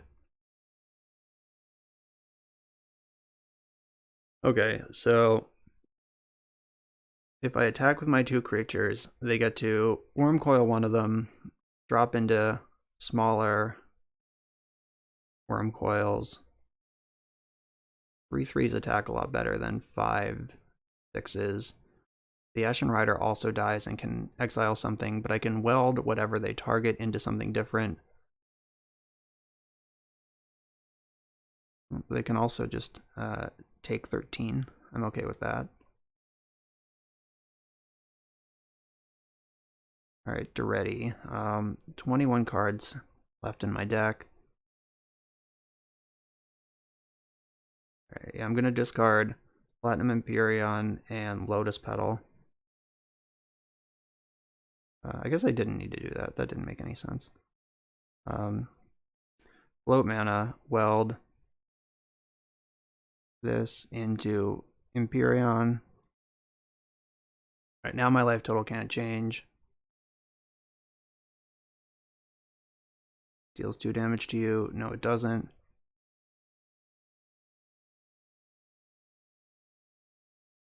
And back up Welder. And in the end step, all this shit comes back. I'm starting to get worried about the clock more than anything. I'm still ahead on clock, but it's getting dicey. This is a great game to catch on camera, though.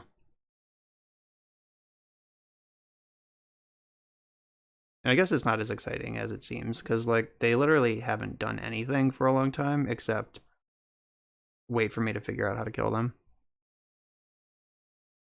So I want Lotus Petal. I get rid of Ensnaring Bridge. This is in the end step. There's Lotus Petal, and then I can sack Lotus Petal to weld the other Ensnaring Bridge into Trinisphere, why not? I can attack with a large number of big artifact monsters.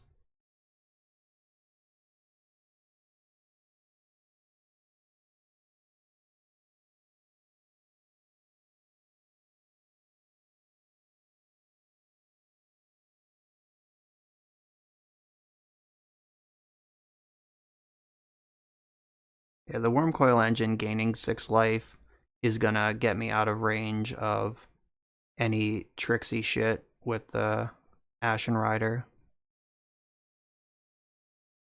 Right, so Platinum Empyrean dies, but it just comes back in my end step, so it doesn't matter. Right, they gotta stack their triggers here. God, Duretti is so fucked. Alright, so they get some worms. My worms are coming back too.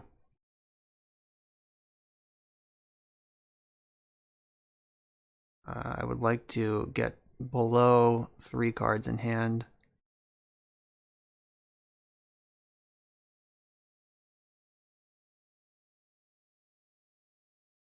Let's get a look at what's left in the deck. There's another Worm Coil engine. Yeah, I might as well put that into play. Battlesphere, that'll kill them too. Alright, yeah, Battlesphere, and then Duretti. Turn Battlesphere into Trinisphere. I don't need 3 of those. but I'm going to have them all anyway.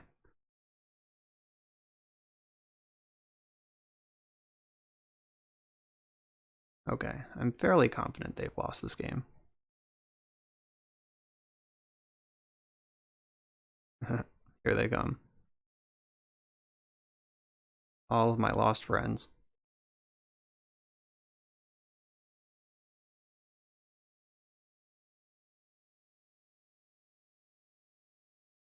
Two bridges, all the lotus petals, the platinum Empyrean.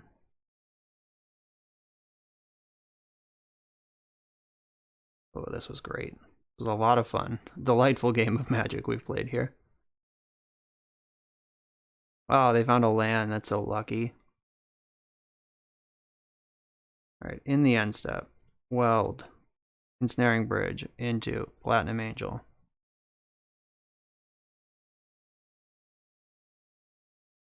Also weld, ensnaring bridge into lotus petal.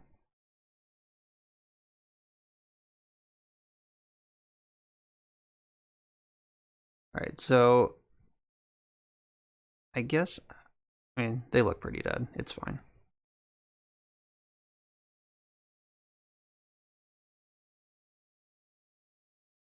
I have so many Wormcoil engines in play. That was an awesome game. Opponent gave the GGs in the chat, and they are right. That was a completely insane game of Magic. Alright.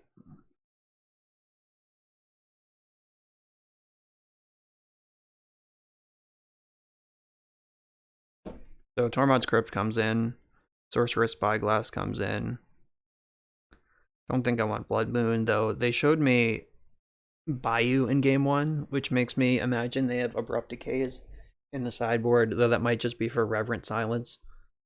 I don't care about Reverent Silence at all. I care a lot about Abrupt Decay. Ooh, Aligned Hedron Network. I said I wanted to play it, and I'm gonna. So Spyglass, Tormod's Crypt, Slam Dunks, Hedron Network, pretty great too. Don't think I want Ratchet Bomb. It can destroy like Animate Dead, but that's not really what I'm about. Ensnaring Bridge and Trinisphere, all phenomenal.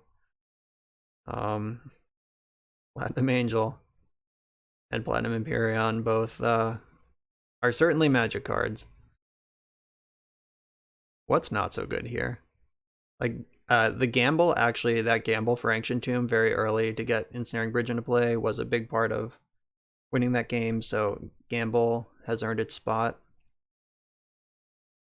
I think Platinum Angel is worse than Platinum Empyrean.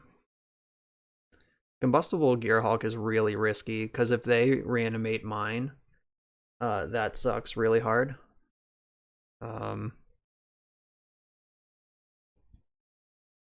Goblin Engineer is less good than I'd like.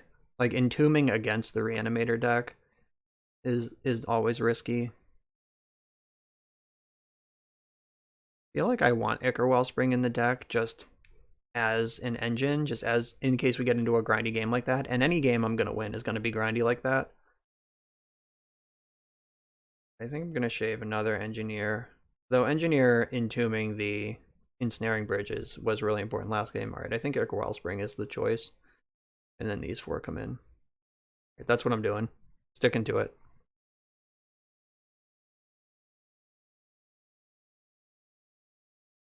Alright, I am about 50 seconds ahead on the clock somehow. But I am going to have to look out for the clock. Neither of us have time for a game 3, really. Unless they do their thing. If they're winning, they have time for several games. But if I'm winning, I have to win the next one.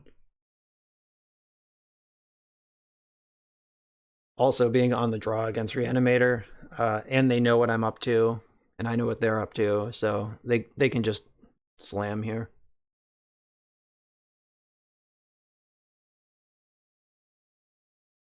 See how this hand looks.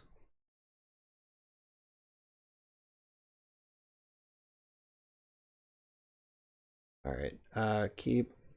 Oh shit, I didn't even look. I was busy talking to them in the chat, and I didn't even look. This hand is not a keep. Why did I keep? Playing distracted. Don't do it. Never engage in friendly conversation in the chat. I just literally kept this fucking brick of a hand. Alright. Let's hope they just like maul to 0 or something. Well, I'm gonna need an Ancient Tomb off the top, and then I'm okay, actually. But yeah, this hand is 100% a mulligan, but I just, you know. Okay. Alright, they kept 6. That's a lot more than 0. Uh-oh. Entomb, Reanimate, GG. My secret strategy to save time was to just keep the first hand because I knew I was dead on turn 1 anyway.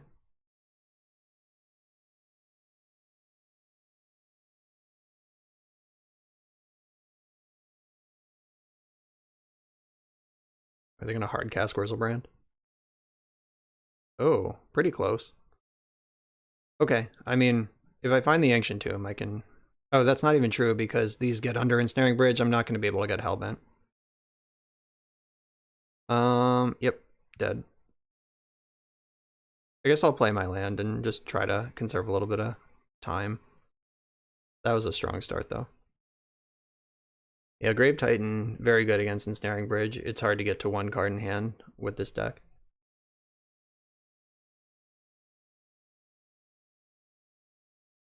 Just want to see if I can get any other information out of them.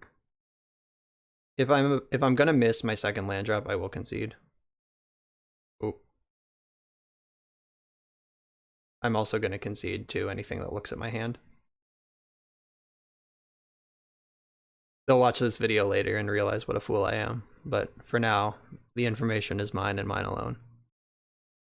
Alright, I actually think Engineer is maybe better than I gave it credit for because the ability to find Ensnaring Bridge is pretty important.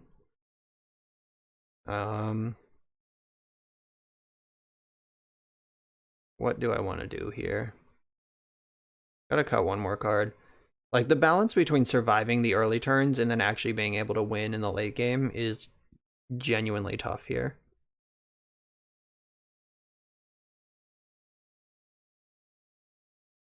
Like, Duretti's uncuttable. Ensnaring Bridge and Trinisphere are not cuttable in this matchup. Spyglass, very good. I think Looting is good too. Thundering Titan was important in the game 1 because that kept them under the Trinisphere. Empyrean is a real problem for them to answer. Like, they can't actually beat it. Except for Ashen Rider and Tidespell Tyrant. Alright, maybe Engineer is just still the worst card, despite my thinking it's still good, but there are better cards. I'll remember to mulligan correctly this game. I'm not going to keep a 1-lander with no interaction. This has Ensnaring Bridge, that, and the lands to cast it. I can gamble for something on turn 2 and weld it. Like, I really only have 2.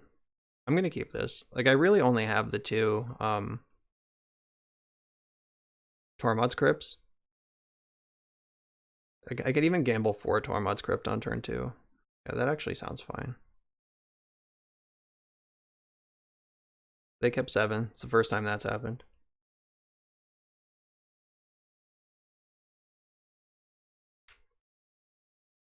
This hand actually has a line to get under 2 cards in hand too if they do have the Grave Titan. Oh, they're just playing discard mode.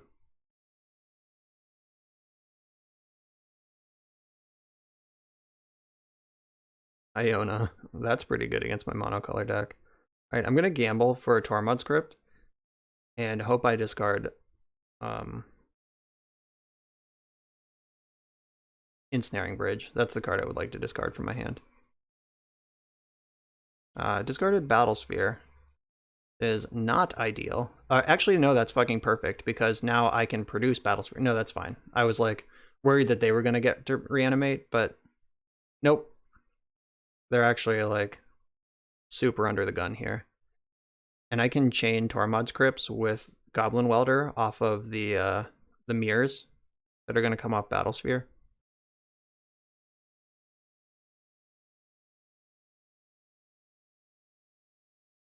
Yeah, so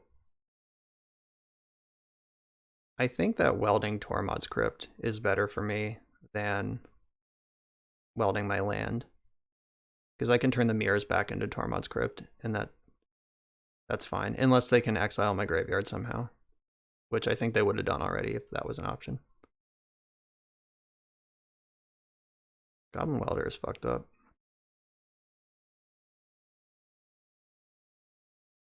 Alright, tap all 4 mirrors.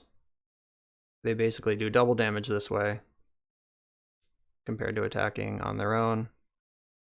This will also put them at 8 life, which means that reanimating is not really an option anymore for them. I'll entomb another thing. I think I'm going to put Trinisphere in the graveyard here, because that should lock up the game. Trinisphere. And I guess I don't even need Tormod's Crypt if they can't cast spells. Alright, that feels like GG to me. I don't know what they can do here.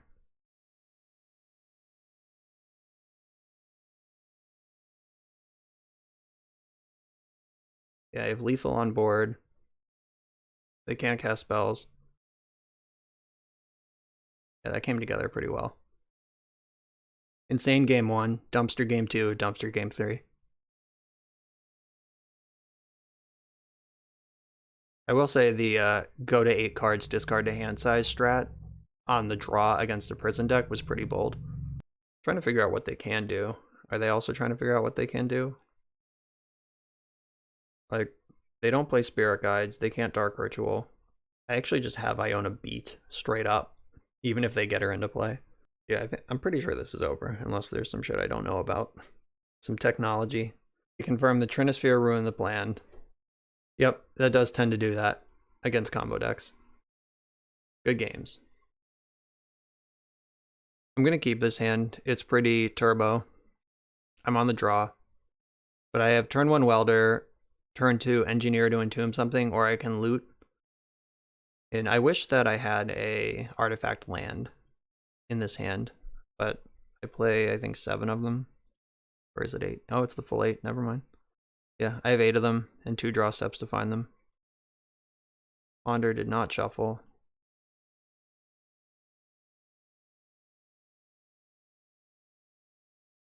Welderino. So, Tropical Island Ponder. Is this Rug Delver?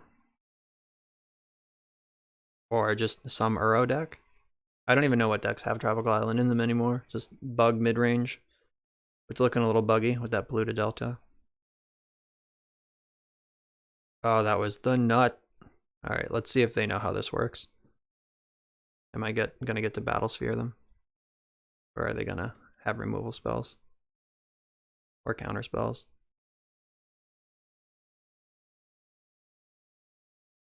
Yeah, this is like the Turbo Reanimator plan, the turn 2 Grizzlebrand, as it were. Wonder what I actually am supposed to get here. I think Battlesphere or Wormcoil are the 2 stickiest threats.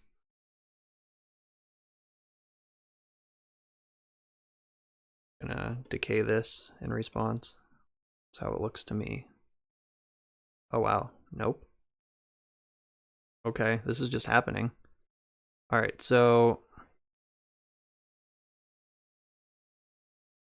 do I go for a big monster? I guess like the 1000 IQ play would be getting Trinisphere in case they're a combo deck. Tropical Island, Ponder, Basic Swamp. This could be Ant, I guess. Like, it would be pretty embarrassing to... I guess I'll just put Platinum Empyrean in the graveyard. That is both a thick monster and Storm Hate at the same time. Yeah, that one splits the gap the best.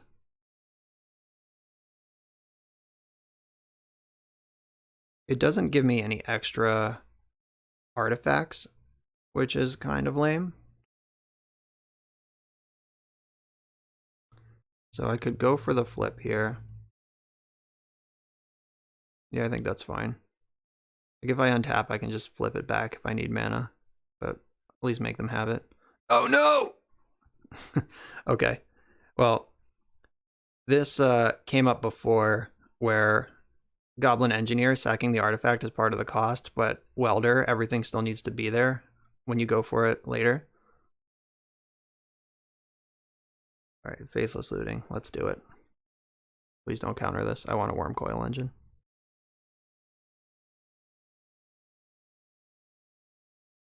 Yeah, Cling to Dust being a main deckable card in blue decks is pretty difficult for decks like this one.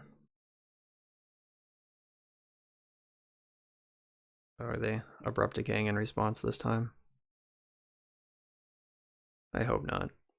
So let me do stuff. Dick. Alright. That's gone. Alright, so somehow I can Worm Coil next turn and Platinum Angel the turn after that, so I think I actually just want to discard 2 lands here. And attack for 1.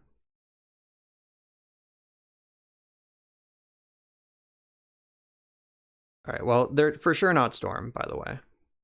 Cling to Dust, Fatal Push, those are not cards that are in a Storm deck. All the lands and Ponder are, but for sure against some sort of controller mid-range deck. Let's see if they can beat Worm Coil Engine on the stack.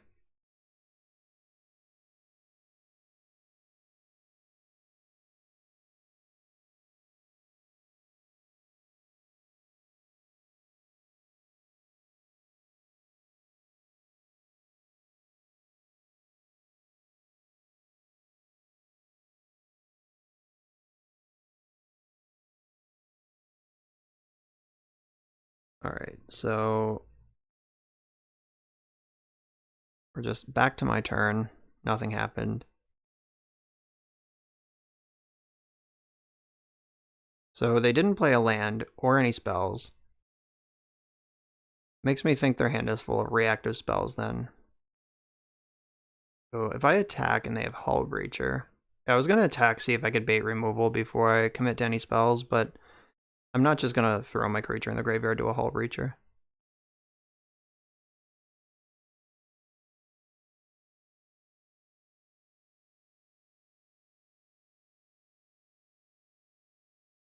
Alright, what you got? Just don't daze me. Even like Force of Will is passable. Like, at least that's a 2-for-1. Ooh, Intuition in response. Okay, this is the Bug Uro Field of the Dead deck. Let's see if they have 3 different counter spells they can get, or if they have Force and they just want a different blue card. I don't know. Not sure what this is going to look like. If I wasn't going to attack into Hull Breacher, I should have first mained the Worm Coil Engine, because if they tap out for Intuition, I can attack for 1. So I missequenced this turn a little bit. Missed a damage. They're going to stabilize at 1 life. Just wait. Uro, Field of the Dead, Life from the Loam. You can have Life from the Loam in your hand. Or do I want to put Uro in the hand? Yeah, I don't really want them to have Uro immediately. Yeah, you can have Uro.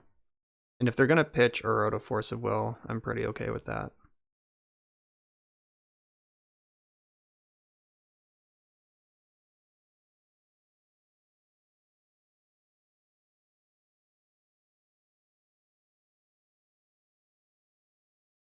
Right, so they haven't had a land drop lately. Oh, they dredged Loam, and then they picked up Forest, Field of the Dead, Polluted Delta. Okay, so now they have their land drops. They're going to try to get Uro up in front of this Worm Coil Engine. That's their plan.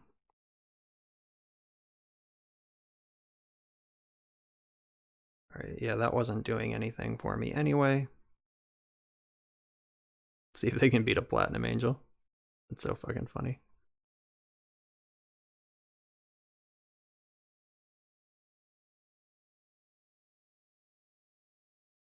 Welcome to the lunch table. It's a hardcast Worm Coil Engine, hardcast Platinum Angel. Let's go. Do they even want to dredge loam again? No, they need spells now. Here comes Uro. So this Uro could dredge loam if it wants to. No, they just drew. Yeah, I guess they want Assassin's Trophy is probably the best card available to them in their colors. Sylvan Library is pretty solid, but I am going to put a lot of damage on them pretty quickly here. I think looting out of the graveyard will be better than looting from my hand right now. Because this is at least card neutral, this is card negative. Duretti, hey buddy. Okay, so I don't actually have any artifacts to regrow with Duretti. So just discard these two. And cast Duretti. Try to get something set up for the near future. They have 4 cards in hand. One of them's Force at Will, then they just found it this turn. Alright, not Force at Will. Cashing in these for fresh cards. Bummer. No red mana.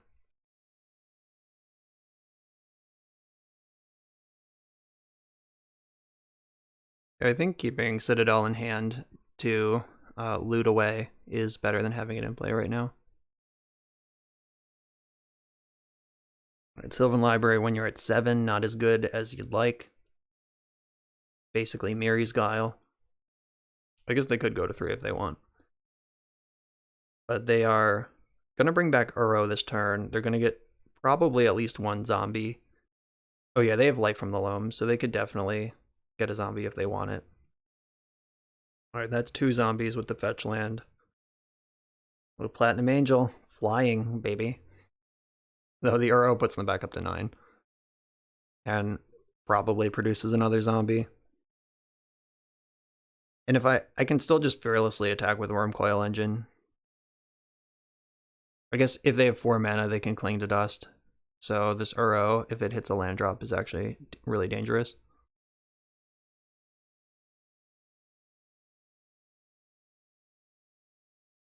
Bummer. Not only hit a land drop, but a fetch land. Alright, so lots of zombies over there. Leovold, okay. So they tapped out of Cling to Dust, which is at least nice. Ooh, gamble. I could actually just gamble something straight into my graveyard. I think I just want to attack with everything. And then, what do I gamble for? They have Swamp Island Forest. I don't think Sundering Titan targets. I think you just choose. But, alright, I'm gonna attack and then see what happens.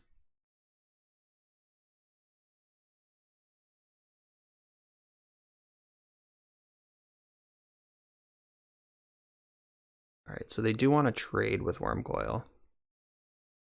Not just chump it.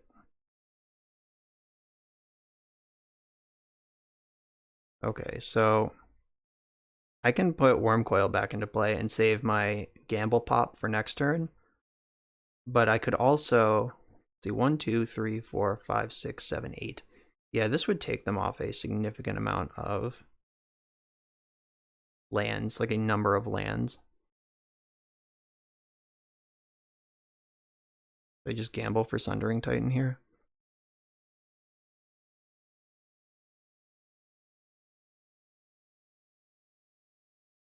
Gamble for Sundering Titan.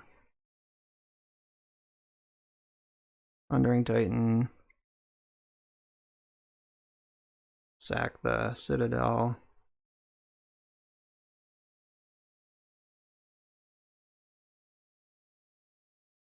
Destroy a land, or choose a land of each type. So this, this. Oh yeah, they just packed it up to that. Sundering Tea, too good. Field of the Dead is dead. Alright, this is certainly a Blood Moon matchup. Just because their endgame is completely land-based. Not because I think I'm going to color screw them, but turning off the Field of the Dead is a big deal. I don't think this is a Hedron Network matchup, unfortunately. Could bring in one Tormod's Crypt just to plan for the late game. It's something I can search for and then recur. Don't think I need Sorceress Spyglass here. One. Ensnaring Bridge also is going to hurt me more than helps me. I want to leave one in just in case. We end up on a stable board where they have Uro to my nothing. So 4, I got 2 more cards. Platinum Angel, as delightful as that was that game, is getting cut. And maybe I don't need all these Trinispheres, because they're pretty good at playing a mid-cost game, and I'm bringing in like the Blood Moons as more 3-drops in that spot. Could bring in Pyroblast. Like, we did see Uro and Leovold, and Force of Will, of course. But no, I don't want to commit to playing a reactive game. I just want to slam shit on this stack. Alright, this is my deck.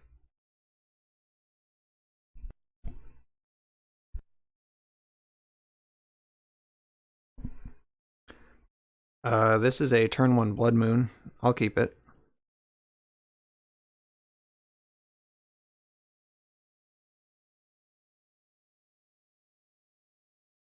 Bummer. You just have this fetch land.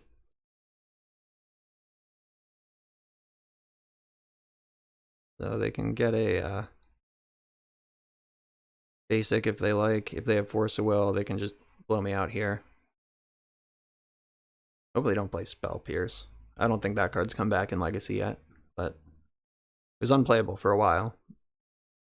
But it's a brave new world. Anything could be in these decks.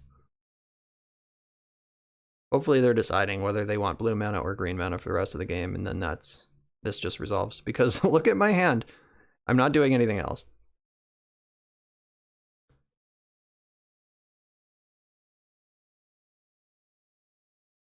Oh, I don't like that. That's fucking suspicious. They have a counterspell. Hydroblast, my goodness. Okay. You got me good. Oh, you're a Wasteland deck too. Who knew? That's fine. Look at my hand. I'm ready for that. Someday. Alright. Field of the Dead's in play. Blood Moon. Ooh, I'll take that too.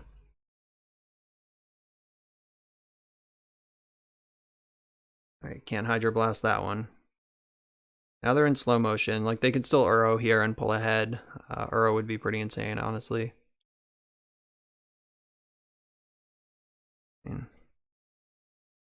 One's good, two's better. I don't want them to be able to like end step, abrupt decay, untap, cast a bunch of shit. So I'm going for the redundant piece here.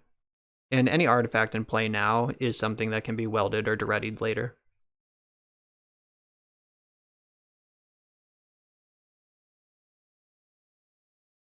We're just all protecting the queen here. Queen Wormcoil Engine. Long may she reign.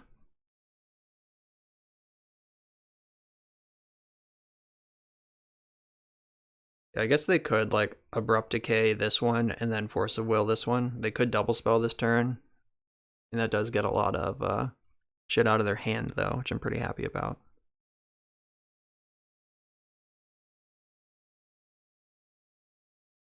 I hope it's Assassin's Trophy. Nope, actual abrupt decay. Okay. So they must be planning to counter this, or else that play doesn't make any sense. Sure. Force pitching Leo. Alright, yeah, that's an abrupt decay, of Force, and a Leo that I don't have to deal with now. Wormcoil Engine coming soon to a theater near you. Uro is not particularly close to coming into play. And they have plenty of cards to escape, but they only have 3 lands, and one of them doesn't make blue or green.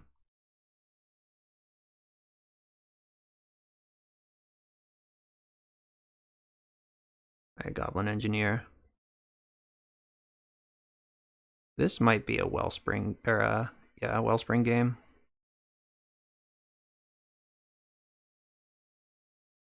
Yeah, I'll just get that. Suspect they're pretty likely to have removal, because their hand is 4 spells, or they would have played a land last turn.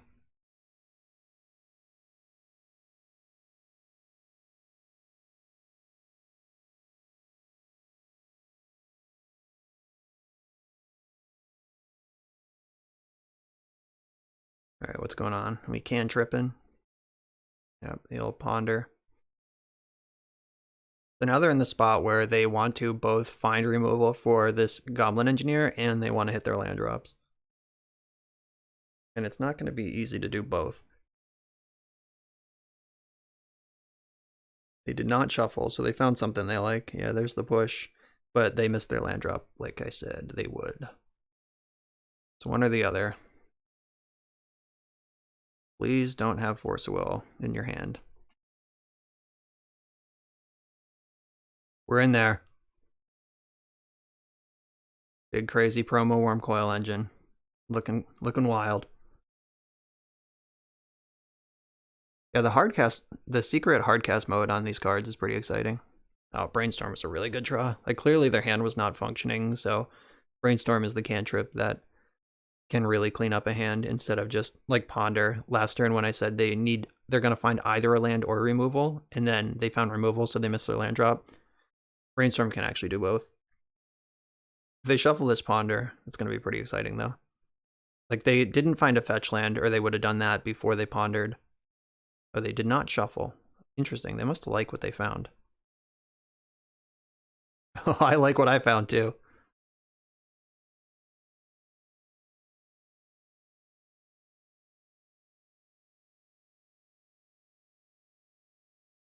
And let's shut the door.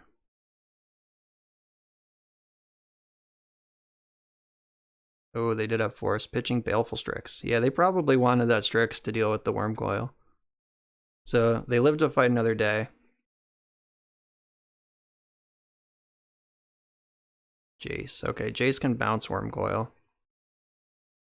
I'll just replay it, and we can do that a couple turns in a row.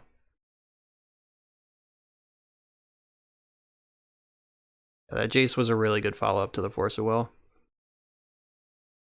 So now they can set up a Jace Brainstorm, find their missing land, bring back Uro, trade off with Wormcoil. So now they're actually starting to get some forward momentum here. Oh, my poor Blood Moons. They tried so hard.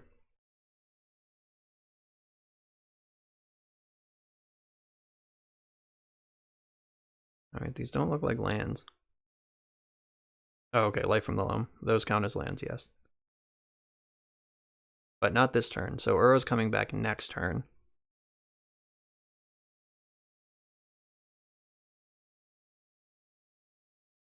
Okay, so do I want to attack Jace? Yeah, attacking Jace is definitely more important than going face here.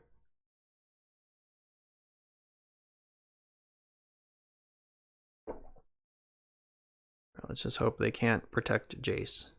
Something like Snapcaster Mage or Drown in the Lock to just buy a little room on their Jace would be a huge misery. Uh-oh, they got something. Assassin's Trophy.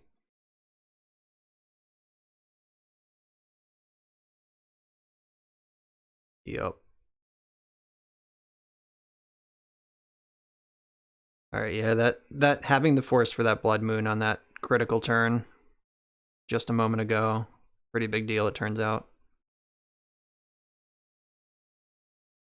So I don't need to play this Ensnaring Bridge.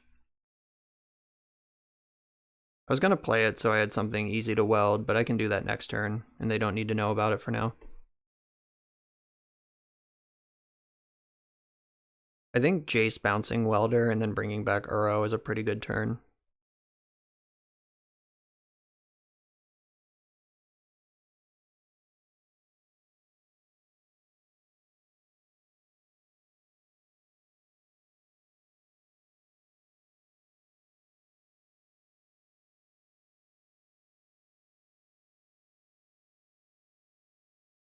Yeah, so they're gonna Uro first.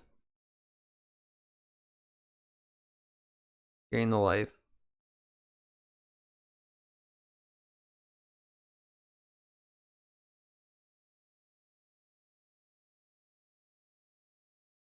Hit the land drop. We knew they had that one because of the loam.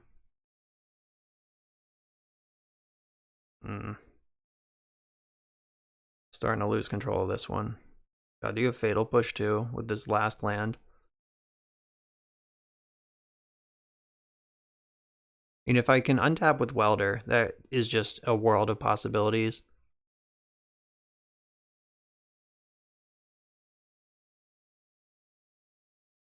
But if I don't, this sucks. Okay. They're out of colored mana. They fetched a tap source. Oh, right. The Jace bounces the thing. Right. Yeah, okay. So I'm going to attack Jace with my Death Touch Worm. They'll probably trade their 2 zombies for it. But that's why I slow rolled the Ensnaring Bridge.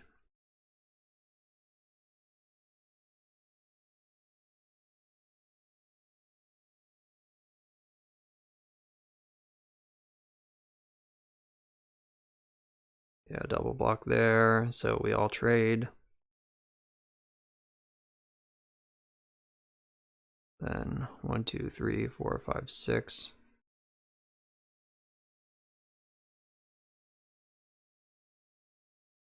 Yeah, drawing Worm Coil, I just want to keep jamming stuff into play, actually contest the Uro rather than just run out Ensnaring Bridge, which loses to Abrupt Decay.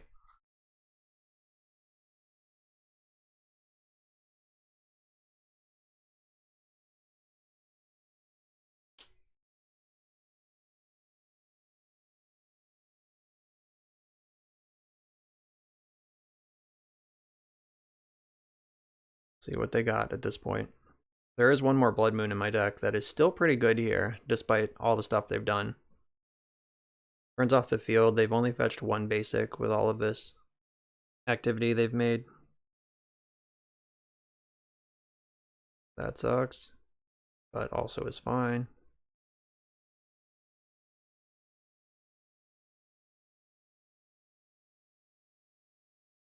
I'm gonna block so fast here.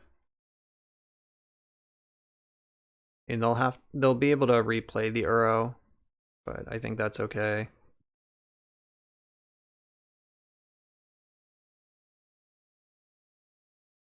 Yeah, this actually sucks. Uro is a huge beating. Oh, that turn where I had Blood Moon and they had the Force. That was it. That's where this game changed directions on me. Actually, even that was fine. They had to then also follow it up with Jace. It was pretty strong. And here comes Uro back. I'm trying to think of what can still win me this game. Like maybe Duretti. If I can just keep chucking Worm Coils into play, maybe I can get there.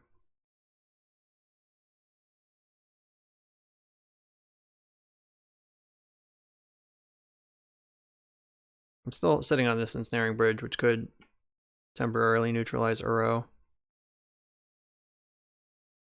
But that also just loses to Jace. They're going to double block this again.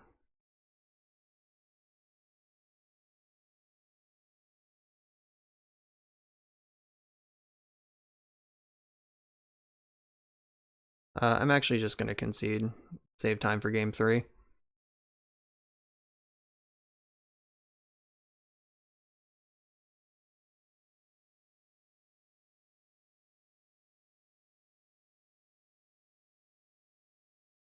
Yeah, I'm just going to go back in with the same deck. Actually on the play. Oh, looks like we're already there. I probably should have brought in the other Trinisphere. Some mulligan. I'll keep this. I'm going to send probably Lotus Petal. This has the Welder into looting with an artifact laying around land.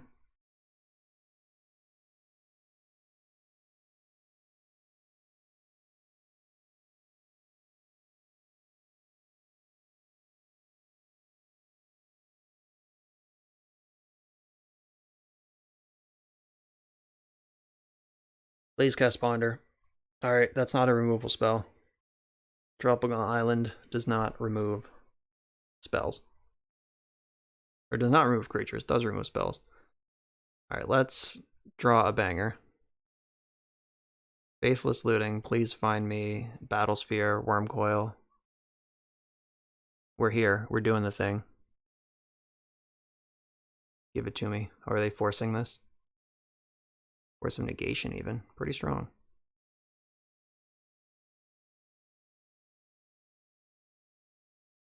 Alright, they pitched a Strix to do that. Yeah, Force of Negation, as usual, lines up perfectly. JK had another one. They can Abrupt Decay now. Oh, I didn't have anything anyway. I guess I could gamble. Like, I could discard Welder and Duretti, and then just fucking 50-50 this thing. Let's try it.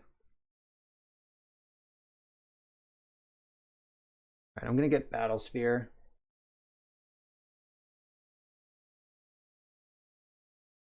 I missed. I missed. Did all that and missed. Lost my coin flip. Yeah, I tried to just play aggressive here, and it did not work out.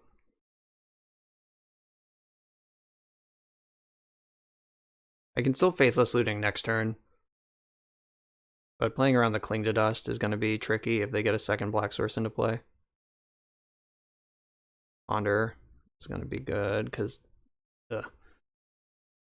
Alright. We're not done yet. I can flashback Faithless Looting, discard Battle Ball, and then we'll do the thing. Having 2 lands now is bad for me. Loot. Please do not kill my Welder. Okay, Battlesphere and Combustible Gearhulk can go to the graveyard.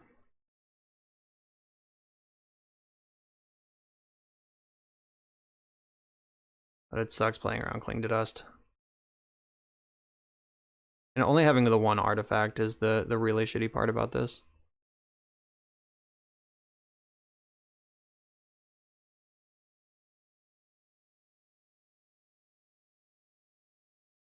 Alright, Mountain, or Swamp. If they go for a removal spell or an exile spell, I just make the play in response. This, and... I think I want Battlesphere. If they also have the Cling, I'm just dead. Yeah, they had it all. So I could have made this play last turn, I guess. Yeah, whatever. Okay. So they do all that. They survived the first wave. Engineer is coming. It sucks that 2 of my 3 Durettis are in the graveyard. Just losing that gamble. Absolutely shitty. And is this Jace just on the empty board? Yeah. I think we're about done, kids.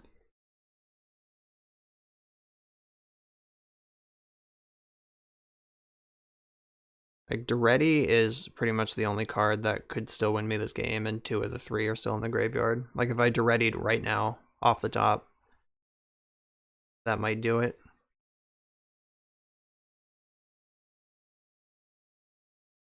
I'll get Ichor Wellspring this time. I have to dig out of this, but I will just concede if they can remove my Engineer.